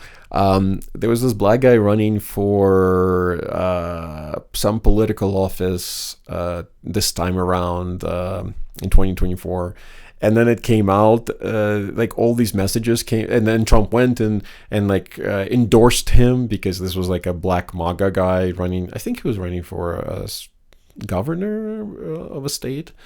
And then it came out that this guy was like on all these porn websites talking about how he's like a black slave owner and stuff like that, and posting pictures of himself in like S&M attire and shit like that. And then this all came out, and Donald Trump don't quote me about the S&M attire, but he made all these kinds of weird posts on these weird sex websites, and then this all came out, and there was literally a moment where this guy was like, "Hey, Donald, are you going to come to my rally and endorse me again?" And Donald Trump was like, "Who are you? I don't even know who you are." So this guy ended up like campaigning, but instead of campaigning with Donald Trump, he had like a cutout made of Donald Trump out of cardboard. He had like a cardboard Donald Trump, and he would literally go from like campaign stuff to campaign stuff carrying the cutout cardboard of Donald Trump and taking pictures of it. It was fucking hilarious. I don't know, maybe this is a bad example, but I just wanted to give it because that was fucking hilarious. Okay, that's funny. And weird. 27. Play on people's need to believe, to create a cult-like following, exploit others' desire for hope and guidance. Do we need an example? That's the entire MAGA movement in one word. Oh, populism. Populism. It's just populism. 28. Enter action with boldness. Act confidently to intimidate and inspire trust. Yeah. So this is what Trump was doing this morning, like when he gave his very pumped up. No, maybe, but it's more like people Address. who run in and say like we're like Elon Musk is a good example of that. When the whole self-driving car thing started to happen, and some other car companies started to outpace him, and he's like, "We're going to go full scale into self-driving, and by the end of this year, I'm going to have a Tesla do a self-driven, what is it called, ride or cruise from LA all the way to New York. A Tesla is going to drive itself all the way from LA to New York." That was back in 2018. Mm-hmm. The man just fucking lied, boldly lied, and just never delivered. And the hilarious thing is, every time somebody brings it up, at some point somebody brought it up, and Elon Musk literally responded like, "Oh, I don't remember saying that. I think it's that AI generated," because he's on video saying it. He's like, "I think that's AI generated video." And people are like, "No, fuck you, Elon. That was like during your press conference. You gave the press conference. It's on record on YouTube. It was published in 2018. Like, we didn't have AI in 2018 that could do this." He's like, "No, it's probably AI. I don't know what you're talking about." Wow. Unbelievable. 29? Mm-hmm. But mind you, though, this is not a bad rule. Like 28 is not a bad rule in itself. When you are trying to do something, you should act confidently, Or boldly. Boldly, but only after you set into place. Only until you followed Rule 29. Plan all the way to the end. Think ahead to avoid surprises and achieve your goals. Okay, yeah. I mean, so both rules 28 and 29 maybe should be reversed in terms of their order, and both are good rules, I think. Shall we move on to 30 then? Yeah. 30. You should do these things. Like if you're just a normal, decent person, these things you should do. Like this, maybe we should separate this and like this is what a good person would do. Follow from these rules, and most of these rules are quite bad. Okay. Plan all the way. Oh, that was 29. 30. Make your accomplishments seem effortless. Conceal the hard work to enhance your mystique. I almost want to say that even this one is not a bad rule, generally speaking. It seems like a little bit of a lie, but depending on the industry you're in, depending on the kind of thing you're doing, you shouldn't go out of your way to conceal your work and hide it. But you shouldn't tell people how hard you worked at doing one thing or the other. Just show them the cool progress that you've made, and people will think you are even cooler because they'll assume it was easy to do it for you, while when they try to do it, it'll be hard for them. But in reality, it was hard for you, and it would be hard for them. So it's a little bit of an underhanded rule, but generally speaking, this is a good thing to do. So, like, for instance, if you're learning how to code in C++, it's one of these more difficult languages to pick up.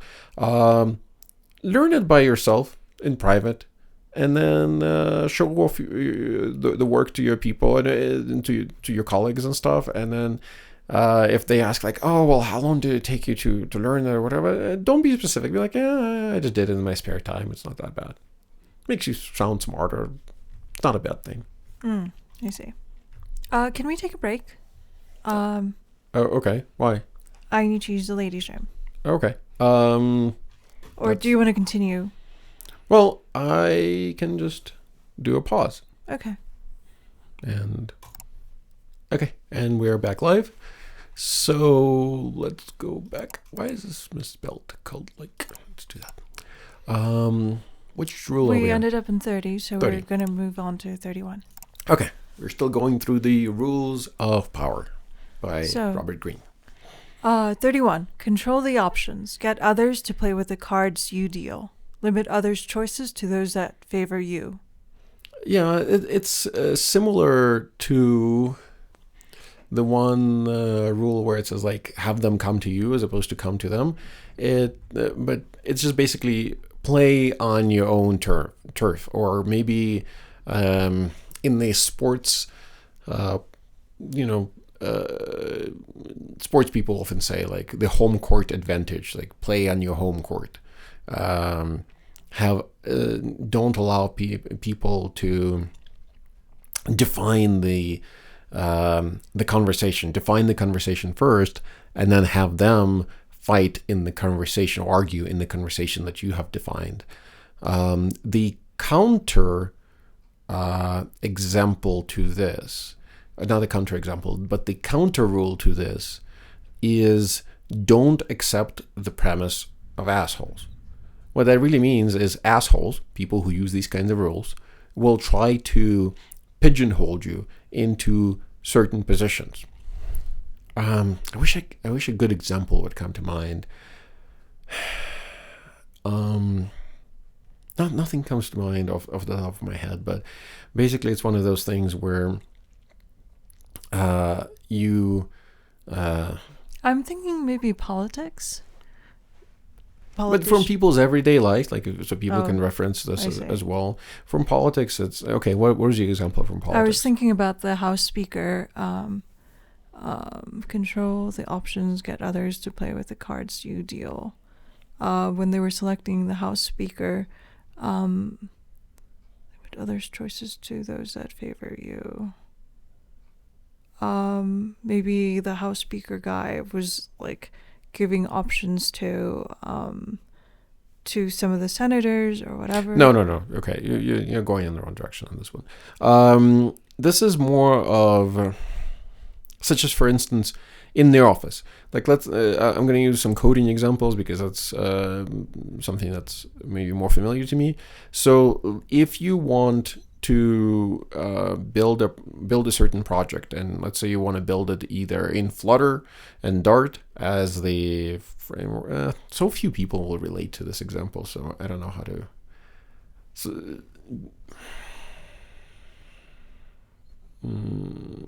Let's come back to that. Maybe some good example will come to mind. Basically, what it means is tell people that there is only two options. Define two options. And one option is what you want, and the other option, just make it as bad as possible, right? And when somebody, when you're arguing with somebody, so that way they either have to choose the bad option or they have to choose your option. But the counter rule to that is don't accept the premise of assholes. So if somebody tells you, like, oh, we only have two options here. We can either do this project this way, or we can do this project in the stupid other way. Oh. You should say, no. We're not going to limit ourselves to just those two options. We can also do it my way. And my way is neither one of those two ways. And It's better, and I'm not accepting your premise, you fucking asshole. Oh, this reminds me of the utility company when the representative from, say, the internet company says, sign up with us now because tomorrow it will be more expensive, right? That's like... No, that's just them lying to you. But in a way, they're limiting your choices. They're saying, sign up with us now and get a 25% discount, or tomorrow when you call us, you will not get this 25% discount. But then they're just lying to you. Okay, but they're still using this tactic. No, they're not. Limiting your no, choices. this is not at all the tactic that they're using. Okay. They're using the tactic of just lying to you. Okay. And preying on your fears of not getting a good deal. This is not at all what this is. This is more like, I guess I'll use Donald Trump as an example, more like Donald Trump's example of build the wall on the southern border. So he says like, well, we must build the wall because otherwise our country will be overrun by illegal immigrants. And it's like, no, those are not the only two options. I mean, yes, we shouldn't have a bunch of illegal immigrants running across the border, but those are not the only two options. Our only two options isn't option A, build a fucking wall, like a physical barrier, and option B, just let everybody waltz into the country. Our options is also, for instance, to build a sophisticated electronic wall that has towers and drones and electronic surveillance that is manned by AI that constantly monitors the border. And if somebody's trying to cross the border illegally, calls the border guards and like literally flies out a drone to the person who's running across the border and like with a megaphone and saying, Border Patrol has been dispatched and you will be shot if you keep going or whatever, right? Yeah, we have an example of this between Dominican Republic and Haiti, where they're building something like that. Maybe not with AI, but definitely with drones. Oh, that's interesting. I didn't know that they were that sophisticated. But that's the point. The point is that somebody like Donald Trump will always have two options, and they'll present you two options, and they'll say, well, if you don't accept my option, then the only alternative option is this really terrible deal for you. Don't accept that those are the only two options that you have. You can have a third option that you can come up with, and if you can come up with a third option, you don't have to play with the cards that they're dealing. Mm-hmm. Gotcha. Sorry I didn't accept your example of the internet company, but I think what they're doing there is just a lot less sophisticated. Mm-hmm. They're just lying and using your fears. That's all. Okay. I just don't understand why using fear is not applicable to 31. It sort of is. How? After you explained it with Trump. How? Trump building the wall is using people's fear of immigrants or whatever. Okay. Versus not building the wall. But that's not the rule. That's just what happened, and that's part of that example. But the people don't want the wall just because they're afraid of immigrants. The people also want the wall because we don't want random people showing up into our country without us knowing who they are. But the wall isn't the only solution to this problem. Gotcha. I understand. The reason why internet example doesn't work is because they're not actually giving you more than one option. Or rather, they are, I guess, giving you two options. They're giving you the option of you can sign up for the service today, or you can sign up for the service in a week from now, right? Mm-hmm. And they're saying if you sign up for the service a week from now, then the service is going to be more expensive. Right. What is the third option that you can propose to break their strategy? Not sign up at all. Well, but you need internet. Go with a different provider. And none of the other providers are available. I don't know. So you sign up tomorrow. So you choose an alternative. That's not an alternative option. That's just the second option that they gave you. If you need internet and they're providing internet, you either sign up with them or you don't, or you wait till you're ready for it. You call back the next day or whenever you need the service. I understand that, but what I'm saying is, if somebody like a clerk at a not a clerk, but the salesperson tells you, you can sign up for this intranet right now. This is, by the way, going back to a negotiation that somebody we knew did for a large like fiber intranet going into a building. So this is an expensive contract worth $10,000, not like getting intranet from your service provider.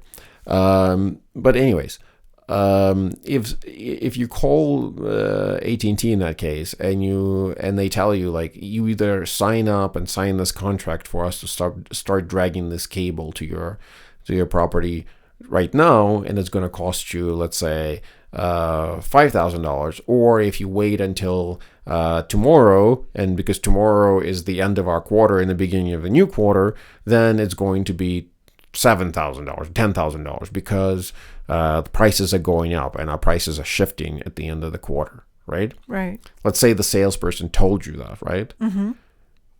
How are they limiting your options? They're not limiting your options. So this is what I'm saying. That this rule is about limiting options. Okay. So the alternative to that would be somebody says, like a person, maybe it's like a third-party salesperson whose job is just to sell internet service, but they sell internet service not just for AT&T but also for Verizon and other companies. Basically, they're like a commercial internet service provider, right? Mm-hmm. So what they do is you have a meeting with them, and in that meeting with them, they tell you like, well, you have an option between AT&T that's going to cost $5,000 to get this fiber line to you, or Sprint that's going to cost $15,000 to get this line to you, right? Mm-hmm. And you look at the service in the area, and you're like, hold on a second, but there's also this this air fiber provider that can set up a dish on my building for $1,500, and I can have faster internet through air fiber, like point-to-point wireless connection, for a third of the price. Mm-hmm. Why should I go with your two options when I know you also sell for this third company, but you're not giving me that option because you don't make as much money on that commission on that deal, mm-hmm. right? So this is what they're saying: like, limit people's options and present them one option that you want and another option that's like really bad, so they're more likely to just choose your option. Okay, sounds good. Okay. Shall we move on to the next one? 32. Play to people's fantasies. Offer illusions rather than reality to captivate them. Again, the dude is a bit repetitive because this is no different than Roman number 27 rather. Gotcha. So same idea, just paint pretty skies and the clouds and have people believe in them. So let's move on to 33. Paint castles in the skies and believe in them. 33. Discover each man's thumbscrew. Find and exploit others' weaknesses. Again, these are getting repetitive because if you're paying attention, you will notice that this one is very closely related to, or basically the same rule as we covered that. Keep people close and find out their weaknesses. Which one? 19. 19. Rule 9. Know who you're dealing with. Do not offend the wrong person.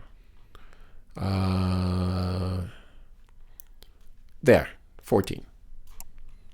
Pose as a friend, work as a spy. Gather valuable information by getting others' trust. Yeah. So it's the same idea. Find their weaknesses to exploit for later. Okay.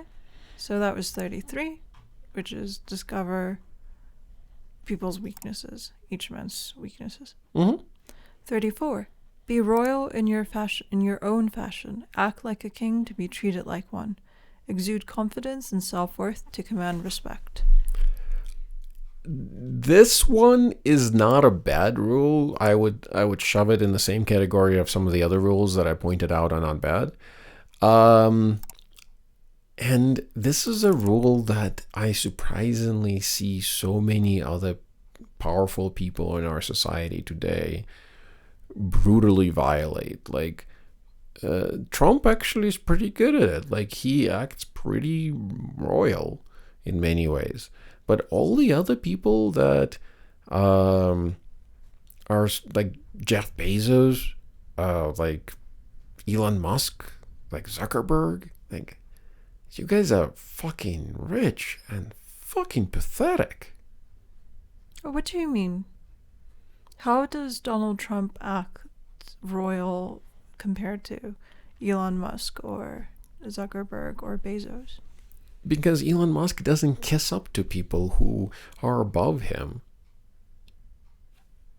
Elon Musk doesn't kiss up to No, people. I'm sorry, Donald Trump doesn't kiss up to people who are above him. He acts royally. He has, at least that dude has some fucking self-dignity by comparison to the other guys. I see, gotcha. Like, I mean, you can summarize it as just like act with dignity. Mm-hmm. I mean, the man is human garbage, but he does act dignified by comparison. Yeah, that's true. 35. Master the art of timing. Know when to act and when to wait. Pretty self-explanatory too. I mean, so much in life is timing. Yeah, But it's hard. just wait for the right moment to act. That's a good rule. I mean, that's something that people should do. It's hard to know. It's hard to master this rule. I mean, timing is hard. 36. Shall we move Mhm. on to it? Let's see. Disdain things you cannot have. Ignoring them is the best revenge. Dismiss what you can't control to maintain focus and power. This is if you actually this is more of a psychological deficiency more than a rule. You should, quite honestly, you shouldn't follow this, even if you are just callously seeking power. I'm not entirely sure why this is here. This is basically anti-intellectualism. This is why people hate elites. This is why people hate smart people. Like, oh, if I can't be intelligent myself, if I'm a dumbass, then I should hate and destroy everyone who's smarter than I am. Or people. This is the Aesop's tale of the sour grapes, with the fox. That I'm sure the tale, like the fox trying to get the grapes and that are growing in the vine, and it jumps and jumps and jumps and it fails to get the grapes, so the fox just walks away, commenting to himself, "Oh, fuck those grapes! I'm sure they're sour anyway." This is where the expression "sour grapes" come from. I don't think this is a good rule. I don't think this rule actually makes you a powerful person or will garner you any power. This is just an emotional defense mechanism. Interesting. Shall we move on to 37? Create compelling spectacles. Use dramatic attention-grabbing gestures to captivate others. Again, this is you see what's his name, Elon Musk and Donald Trump use this all the time, especially Elon Musk wherever he does his little presentations. The best example of this I have is 2019 or maybe 2020, I can't remember, when he started his idiotic Tesla bot startup or product. And he was saying how he's going to revolutionize robotics and bring human-like robots to everyday people. And he's going to do it all, of course, by the end of the year in 2020. I forgot what year, but a few years back. And for their presentations, they literally took like a dude, an actor, and dressed him in a spandex suit and made him walk out on a stage as if he was a robot and just like walk around as if he was a robot. And the reason why that worked is because most of the fucking degenerates who support Elon Musk and who worship his fucking dick, they bought into it. They're like, oh my god, look what Elon did. But like, to anybody else, it was just a pathetic spectacle, because it's like, we know it's a guy in a spandex suit. We know you don't have any actual robots, and you still don't. Tesla bots are still pathetic by comparison to anything Boston Dynamics can do. But you also have to keep in mind that this rule is just a reiteration of one of the other rules, which is like attract attention to yourself all the time. I don't want to find it, but somewhere here. Right. Gotcha. Yeah. Interesting.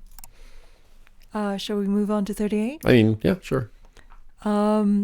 Think as you like, but behave like others. Blend in to avoid unnecessary attention. A bit contradictory, right? To the other rules. But what this really means, this is a little subtle. It tells you not to be different in ways that people don't find particularly cool and awesome. So like, if you have certain likes, like the best example of this is if you watch 30 Rock, there's that moment when Jack Dorsey? Not Jack Dorsey. What's the name of in 30 Rock, the guy who's the CEO, played by Baldwin? I don't remember. Don't remember. Whatever. The CEO of the company in 30 Rock, was played by Alec Baldwin.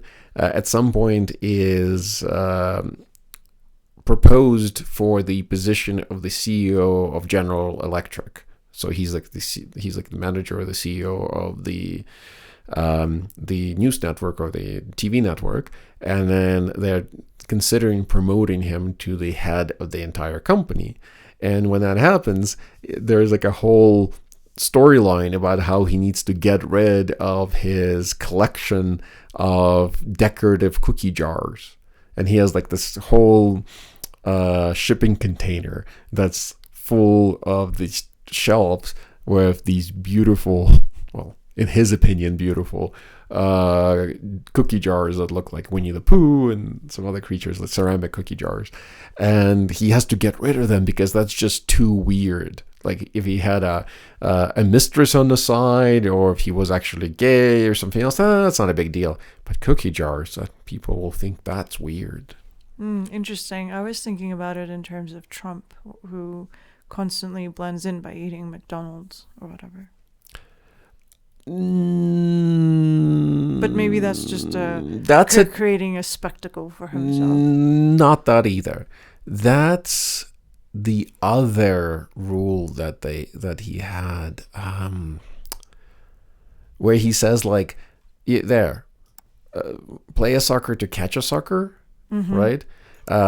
It's basically the reiteration of the same rule, like act like the low class everyday people, so you can have all the low class everyday people kind of be attracted to you, right? I mean, if you eat McDonald's, it doesn't make you low class, but what I mean by the lower classes, low socioeconomic classes, like people who eat McDonald's probably are not eating it because it's like the best food in the world. They're eating it because they want to go out and eat something, and they can't afford to go out and eat like in a proper fancy restaurant, and McDonald's does the job most of the time. So Trump does the same thing to be like, look, I'm one of the people. I am a common man, or I am the average Joe. Yeah.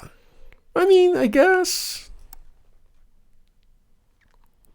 Anyways. Maybe in a sense, this also is applicable to the McDonald's rule here. Shall we move on to 39? 39. Stir up waters to catch fish. Create chaos to unbalance and manipulate others.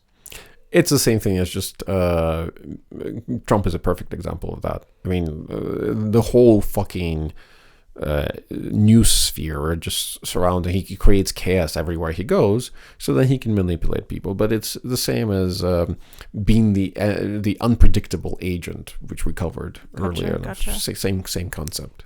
40. Despise the free lunch. Value quality and independence over cheap deals. This one, I don't think is so applicable to Trump. I don't know. This is I don't even know if this is a good rule, to be honest.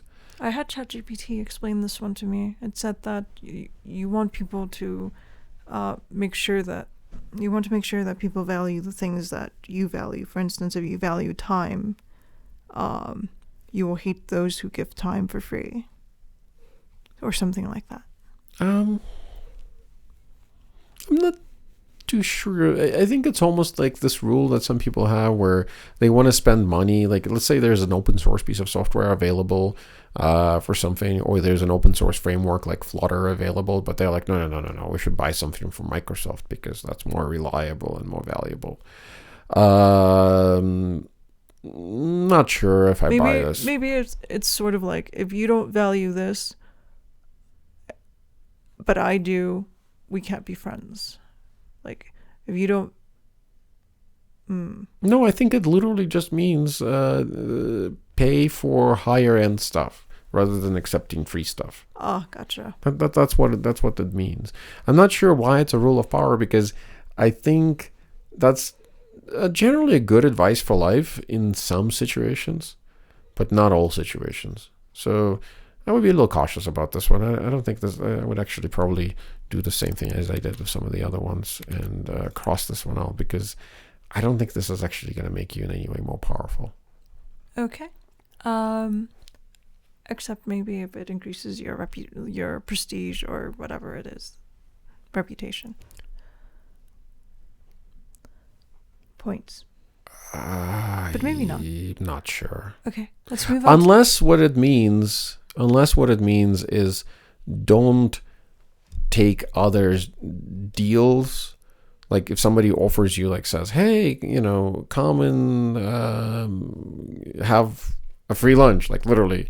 But the only reason why they're taking you for lunch is because they want something out of you, right?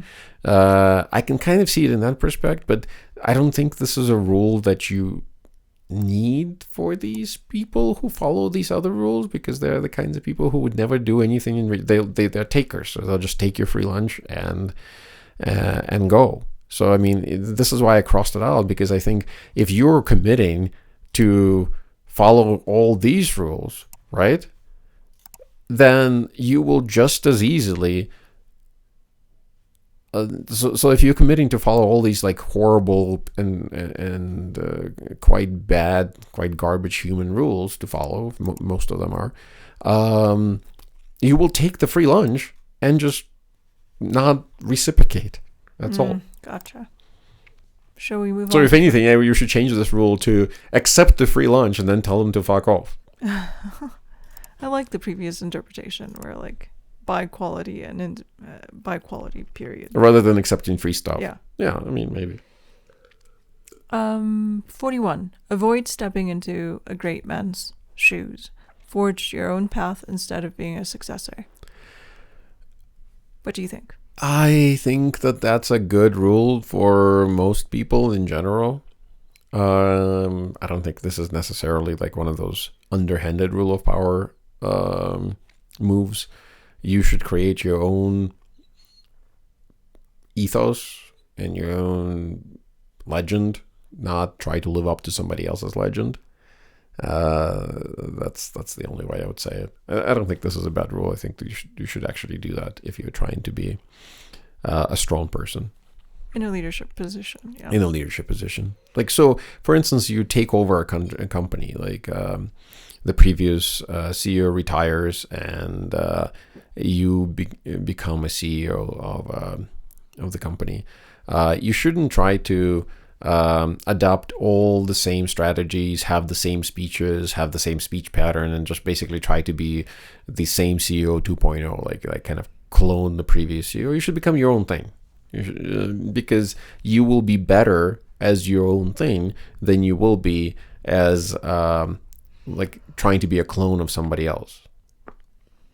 That makes sense. It's easier to be yourself than it is to be somebody else. Yeah. In a way. Well, it always is. It's always easier to be yourself than it is to be someone else.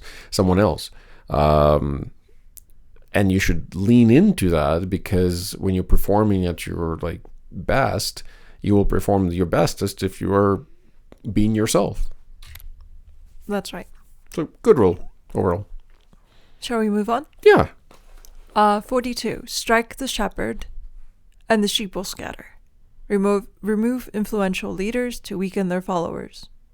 Again, pretty self-explanatory. Most militaries use that. Like, I forgot who was saying it, but like in the British military. If you kill, like back in the 1800s and 1700s and stuff, if you kill one of the red coat commanders, then the rest of them will like not know what to do and just kind of fall apart. And I think that's true for any group, basically. Yeah. Sounds good. Self-explanatory. It's a military strategy, and I was going to say, is it an underhanded tactic? No, I think it's a valid military strategy, I think, and people should use it if they're actually battling somebody, like another group. Particularly a strong group with a strong leader. Or any group with any leader. Yeah. Shall we move on to 43? Mm-hmm. 43. Work on the hearts and minds of others. Win loyalty by appealing to emotions and intellect. I almost want to say that's wrong. That's completely wrong. I mean, and it's completely wrong because you should cross out minds. That's utterly unnecessary, especially in today's day and age. So if you're using this as a how-to manual on how to be a piece of shit, make sure that you avoid at all cost trying to appeal to anyone's intellect. Just emotions. Emotions is all you need. We can move on to. But I'm serious about that. Emotions are all you need nowadays. You don't need intellect. I was actually listening to this wonderful conversation today between progressive, not a progressive, but like a left-wing person and a right-wing person, and they're doing a podcast together, not trying to actually connect or anything, just to understand what's happening in each other's camps. And this woman, who's this right-wing woman, was telling the guy how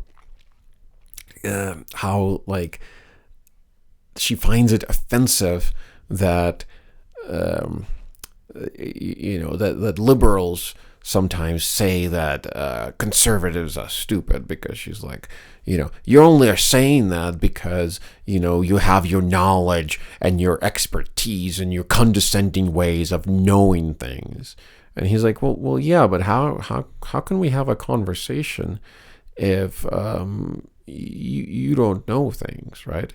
And her response was like, well, like, you don't know basic facts, right? Like you don't know things that we have known for years.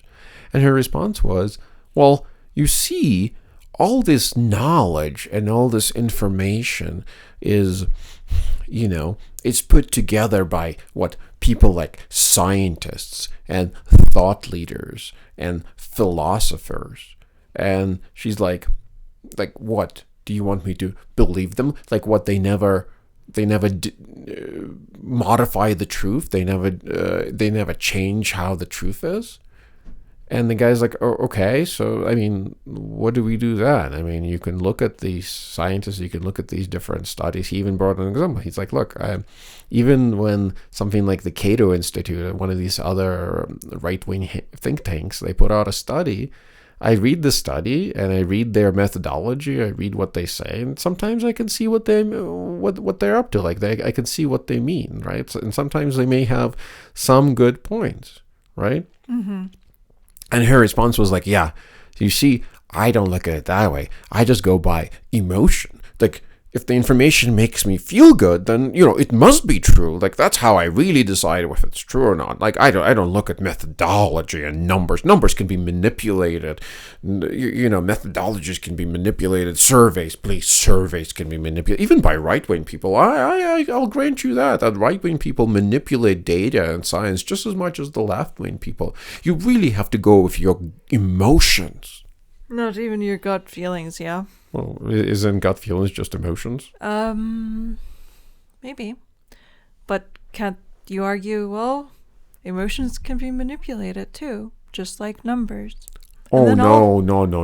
Emotions cannot be manipulated. Not if you are truly connected with your emotions, like an emotional person. If you lose your shit every time somebody calls you stupid, then you are really connected with your emotions. And if you're connected with your emotions, nobody could possibly manipulate you. Fair enough. Shall we move on? Yeah. 44. Disarm and infuriate with the mirror effect. Reflect others' actions to unsettle them. I think Just as you were. should reflect. I mean, this is just game theory. This is the tit for tat. If you're not familiar with, well, everybody should be familiar with game theory, and if you're not, go look it up. There's plenty of videos on it. But the most successful strategy for succeeding in at game theory is a tit for tat strategy. So they do these competitions ever since game theory was invented back in the 60s, I want to say, 70s, whatever. Ever since then, they do these competitions where they get, must have been 60s, get computer programs to compete in a game theory strategy, right? And there were all kinds of people who wrote complicated and elaborate programs to compete in game theory. And the most effective program was whatever your opponent does, like if the opponent cooperates, like treats you well, like if your opponent takes care of you, take care of them. If your opponent fucks you over, fuck them over. And that's all, like tit for tat. Mm-hmm. And that's the most effective strategy in game theory. So it's the same thing here. Just use game theory, tit for tat strategy. Interesting. And I think that's a good rule as well. This is the thing that pisses me off about Democrats. This is the thing that fucking infuriates me. So they're not willing to do tit for tat. Yeah, that they're not willing to do tit for tat. And it is infuriating to people like Trump, and it's infuriating to MAGA, because they'll sit there and they'll spew hatred. They're like, you are a liberal, lefty, pedophile, cock-sucking, weakling, trans person who's a moron. And you're like, well, oh yeah? Well, I think you're pretty stupid as well. What? You call me stupid? How dare you? How can you possibly? Don't you know that we live in a civilized society and you just come over here and you call me stupid? How dare you do that? I see. That is pretty infuriating. That's not the part that's infuriating. The infuriating part, not the infuriating part, the hilarious part is it's just like, oh my god. Like, if you're one of these MAGA people, you guys are fucking pathetic. You have such insecurities. Like, you really think you're idiots. Like, sometimes I'll call somebody an idiot and they get so pissed off because you could see that in their heart of hearts, deep inside their head, when they go to sleep at night, they're like, God, I am an idiot. The insecurity runs deep. The insecurity really comes out. Shall we finish up? Yeah. The 45 and the last ones. Yeah, let me pump it up a little. 45. Preach the need for change, but never reform too much at once. Introduce change gradually to avoid resistance. Not a bad rule. I mean, I guess. Makes sense to me. I don't see why this is an evil or a slimy rule. No, that's a normal, straightforward rule. I think that you should actually do that because change is hard. And sometimes you need to test to see if your change is actually working. So not a bad way to do it. So 46. Never appear too perfect. Show flaws to avoid envy and hostility. Again, this one is very good rule. It's people are very, very envious of those who are better than they are. So you should hide your betterness. Let's put it that way, and your excellence. And you can find that it's basically very similar to one of the other rules that we looked at, which is appearing dumb to attract dumb people. Where is it? Like, be a sucker, or like pretend to be a sucker to attract suckers, basically. I gotcha. don't want to find it right now. Do not go past 47. Do not go past the mark you aim for. In victory, learn when to stop. Know when to end to avoid overreaching. What would happen if you overreach? You will lose. That's all. I mean, it's just like gambling. Like, this is just a rule from gambling. This is not technically a bad rule either. It's like, if you're gambling, know when to quit, right? So if you're $500 up on a $20 initial, stake at a game of poker, maybe you should walk away. Makes sense. I mean, depending on what your limits and your desires are. I'm not much of a gambler. 48. assume formlessness, stay adaptable to handle unpredictable circumstances. I don't think this one is a bad rule. This is a reasonable rule. I'm going to disagree to a certain extent. It depends what kind of formlessness. If by our formlessness we mean like being able to respond, not being, so I kind of see it as a positive and a negative. On a positive side, I see it as like, for instance, if you're developing a project and you have a certain technical solution that you want to implement, and then you find out that that technical solution is very, very difficult to implement for one reason or the other. And then you are also notice that an alternative solution is much easier to implement, but you've already committed to your solution that you started, right? So you're like, no, but we already picked this way, so we have to keep going this way. We have to keep doing this. No, you should remain flexible. So if you find a better way, if circumstances change, if reality changes, then you should change with reality, right? But the way this rule can also be slimy is it can also tell you something like, be like Mark Zuckerberg, like swing with the wind. Be one of these billionaires where you're a billionaire, but you still act like a pathetic little cocksucker because you'll jump on everybody's dick, whoever is in power. Don't do that. That's weak energy. That's garbage. But stay flexible and respond to reality as reality comes. Fascinating. I see what you mean. I can see both sides of that. Yeah, so this could be a positive in there. I think it could be rephrased to be more positive by saying stay flexible and respond to reality rather than be formless and never stand by your principles. Very nice. Thanks for helping me understand these rules. I interpreted them differently than you when I initially read them. And one way I can say also from 48 is maybe it's stay flexible but have principles. That's how you could have it as a flexible rule. Have generic principles. By generic principles, I mean principles that apply generically to life as opposed to very specific situations in life. But at the same time, stay flexible so when the situation changes, you change with the situation. That makes sense. I just wanted to say it one time. So having looked through these rules, what is your general feeling about these rules? Especially since you said that I interpret them somewhat different from you. I get a feeling, it's an emotion, I know, that I couldn't live with myself if I acted in such a way to just to gain power. I would be incredibly lonely. Most people are who are at the top. That's just the reality of the situation. I guess you can malignantly think, well, I'm already lonely. Wouldn't it just be more fun if I was lonely but powerful? No, not necessarily.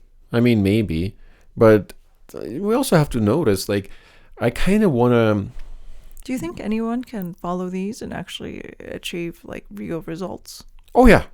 So these will 100% work. If you're a piece of shit and you can, and you don't have any problems whatsoever with following all of these without exception, and you follow all of them, you will, well, at least all the ones that I didn't cross out, you will succeed. And the reason why this is true, this is not like credit to Robert Greene in any way, because again, Machiavelli wrote about the same exact stuff. Sun Tzu in The Art of War covers many of these. He's a more honorable human being, so he didn't dive in some of the more dishonorable rules. And I think this whole list really should be divided into honorable and dishonorable rules. And I think I would say about a third of these are actually just honorable ways to garner power. They're just like characteristics of strong and powerful individuals. And 2/3 of this list is characteristics of dishonorable and slimy individuals. I think if you are very technically strong person, right? If you're a technically intelligent and strong person and you deserve to be at the top, you deserve to be powerful, objectively speaking, and you follow some of the rules that I highlighted that are can be honorable, like such as, for instance, this one, or this one, like plan all the way to the end, enter actions with boldness, make your accomplishments seem effortless, right? And some of the other ones that I highlighted, you would actually be very successful at life, right? So you can obtain power and success without being slimy, without having to follow these rules. On the other hand, if you don't have any talents, if you're a talentless piece of shit who shouldn't be at the top, should never be in any kind of leadership position, but you want to be in that leadership position, then you have to commit to all of these rules. And then you will also sadly succeed. In today's society, you would probably succeed meteorically. And all I can say is, when you die and you're talking to God, which is yourself, I'm looking forward to that moment. Okay, very good. We cover these 48 laws. Shall we move on to the next thing? Which kind of weaves into to that next topic we have in our agenda, which I think is the feminization of the workplace. Okay, let me cross this out. So we're already at 45 minutes, and before we were at like some other time, which is close to an hour or so. So I was wondering if we want to push the feminization of the workplace to another time, or the evening time. Oh yeah, we were going to live stream in the evening time, but that's a topic that I want to really spend like a good amount of time on, because I wonder if it's important to counterbalance kind of all the hatred that I sent down the right side of our political divide with the vitriol and hatred that I'm going to exhibit for the left in the feminization of the workplace topic. Or maybe we should just postpone it until tomorrow, and it can be its own little standalone segment where I hate on the left as much as I hate on the right, because by God, we have really shitty people on both sides. And I think feminization of the workplace and the ACA, Affordable Care Act, and insurance in general is something that I want to discuss perhaps tomorrow. Okay. With the insurance, I'm talking about medical insurance, but also fire insurance, which is very pertinent because, as you know, there's LA fires happening right now all over the place, and or have happened, and now people are recovering. And some information is coming out about the California Fair Plan. And the California Fair Plan is like this plan that people in high-risk areas get, high-risk wildfire areas get, because they can't find any insurer who will insure them, right? So maybe you live like next to a forest or something like that, and none of the insurance companies want to insure your house because it's in too much of a danger.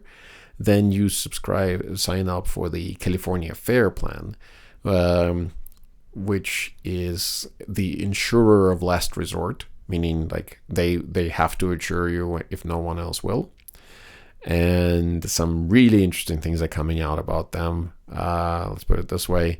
With the help of the Democrats, the insurance companies have found yet another way to fuck over the everyday person. So good for the Democrats. I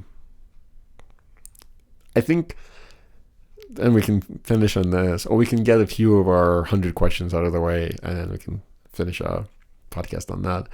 But I was gonna say, what made me fucking hate the situation that we're in right now is not only the fact that Donald Trump won and that Harris lost, but the fact that I think they both should have lost. I mean, it just made going through America, seeing the state in which the country is in, on both sides of the political divide, we have exceptionally shitty people fucking us over at every possible moment. And it just made me feel like I'm politically homeless. I despise MAGA. I used to like conservatives, but they're not conservative anymore. And I can't stand the Democrats anymore either. It's kind of sad. Anyways, so let's hold these off for maybe a little later. Yep. More. You seem to have a lot of thoughts about them. And I was just feeling I can't seem to string two words together today, but I will try to put myself together and come up with an opinion about feminization of the workplace tomorrow. All right, we'll play with this tomorrow. I think I got an excited thing working. So in our previous podcasts, we were trying to figure out how to draw, and I kind of got this working. It's not perfect. I need to get a HDMI capture card to make it work even better. But look, that's not drawing, that's erasing. I can actually draw now. That's a bell curve of sorts. So when we look through the feminization of the workforce, I'll be able to draw some charts, because I think that's very important to actually understand where I'm coming from. And if you hate woke people and you think your workplace is a nightmare as a result of cat women, and by the way, cat women are not women who own cats. It will be explained tomorrow who they are. They're underhanded pieces of shit who use majority of those rules of power that we cover today. Then, by all means, please tune in tomorrow. And if you're MAGA and you absolutely hate everything I said today, I assure you, you will love tomorrow. Great. Looking forward to tomorrow. Now, let's jump into 100 questions. As you could see, we're doing well. We're on question number 4 out of 100. So before we die, we will probably finish these. Should we cover? I thought we covered the minimum age for voting. Oh yes, last time. The minimum wage for voting should not be a minimum wage. Minimum age. We decided it should be just a gap, like a range rather. Yeah, you start voting. You can start at 15, but you only get to vote for 25 years, and then you're done. Yes. I think I'm done with that. I think we're good with that. Do you have a different opinion? No, I think you should vote whenever you're ready to vote. Some people are ready to vote when you're younger. Some people are ready to vote when you're older. And I think a range makes perfect sense. I mean, if I'm perfectly honest, I have much deeper opinions about this. I don't think people should be able to vote until they prove that they can vote and understand what the fuck is going on. Like, if you have to have a test to become a citizen of this country, I think you should have a test before you can become a voter in this country. Right? Makes sense. Otherwise, you become a weapon for people who manipulate human emotions. And I'm not even talking like because people jump in. I'm not even talking about a test where like you have to know things about like the world of physics or mathematics or have a certain IQ and stuff. I'm just talking about you should be required to take a test that just asks you things like how many branches of government do we have and how do they operate? Like if you don't know how a law becomes a bill or how a bill becomes a law, right? If you haven't heard that little stupid song from the 90s, I think, 1990s, you shouldn't be allowed to vote. Like it's a minimal bar. But basically, the kinds of people who can't be bothered to read a pamphlet should not be allowed to vote. I think it's It's acceptable. It makes sense that, Yeah. if you're voting, you understand what the results are, like, what the consequences of your voting That's too is. much of a bar. Yeah. That's way too much of a bar. Like, as in, you can't expect people to know what the consequences of their vote is going to be. You can't expect people to be even remotely educated about what's happening in the world. But we can at least say that they should be familiar with the way the government in which they're participating works on a mechanical level. Shit that nobody can disagree with. Like, how many branches of government do we have? What's a bicameral legislation? Stuff like that. Like, shit that's in the Constitution. Like, if you haven't read the Constitution, you shouldn't be allowed to vote. Makes sense. Okay, that's it. Very low bar. I'm setting a very low bar here. Shall we just cover one more? Yeah. I'm ready to read it. 6. Is cultural appropriation harmful or misunderstood? Neither. It's great. Yeah, we've been appropriating other people's good ideas for centuries. It's just human, Imitation is the sincerest form of flattery. isn't it? If somebody's doing something and they do it well and you want to do it like them, I don't see a problem. How could it be misunderstood? Well, it's not that it's misunderstood, but what happens is on the woke left, they start screaming like, oh my God, you can't make tacos. You're not even Mexican.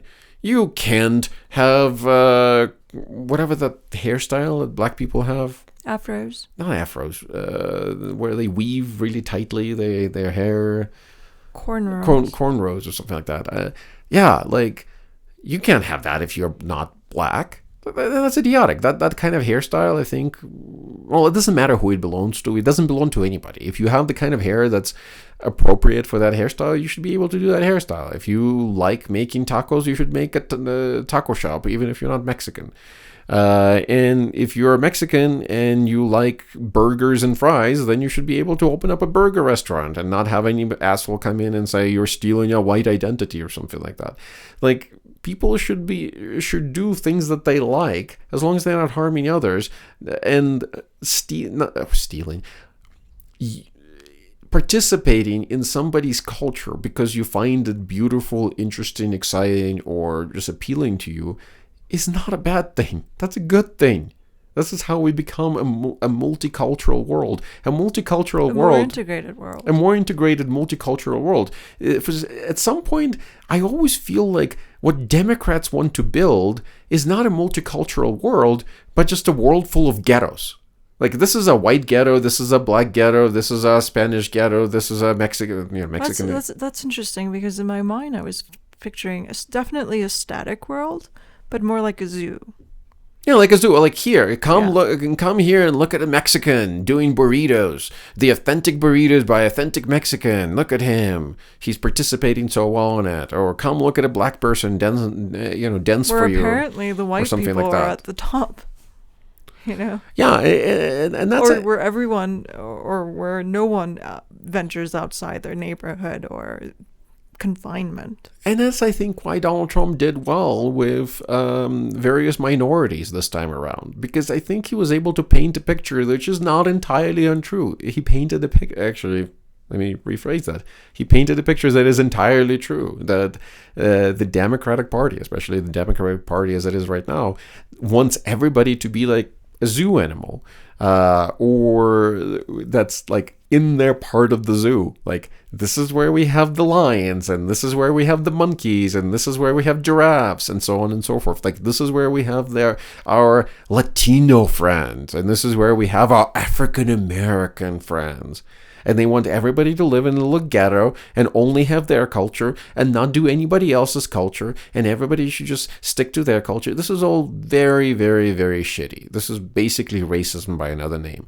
Cultural appropriation is a sincerest form of flattery, and if you like somebody and the way they do things, you should just copy it and fuck everybody else who tells you it's wrong. I 100% agree with you, because I don't think any culture is static. Our culture is constantly evolving, and we should take good ideas and run with them. Yep, so let me cross this guy off right here. And then tomorrow, we can finish our podcast by talking about the free speech absolutism of Elon Musk. All right, everyone, have a wonderful day. Like I said, if everything I said today pisses you off, then the last bit of this podcast was a preview for what you could expect tomorrow. I will be sure to hate on everything that Donald Trump does in the next 24 hours. And I will also tell you why I hate the liberals. And maybe, just maybe, you can make me president one day. Okay, that's about it. Talk to you tomorrow. Have fun, everyone.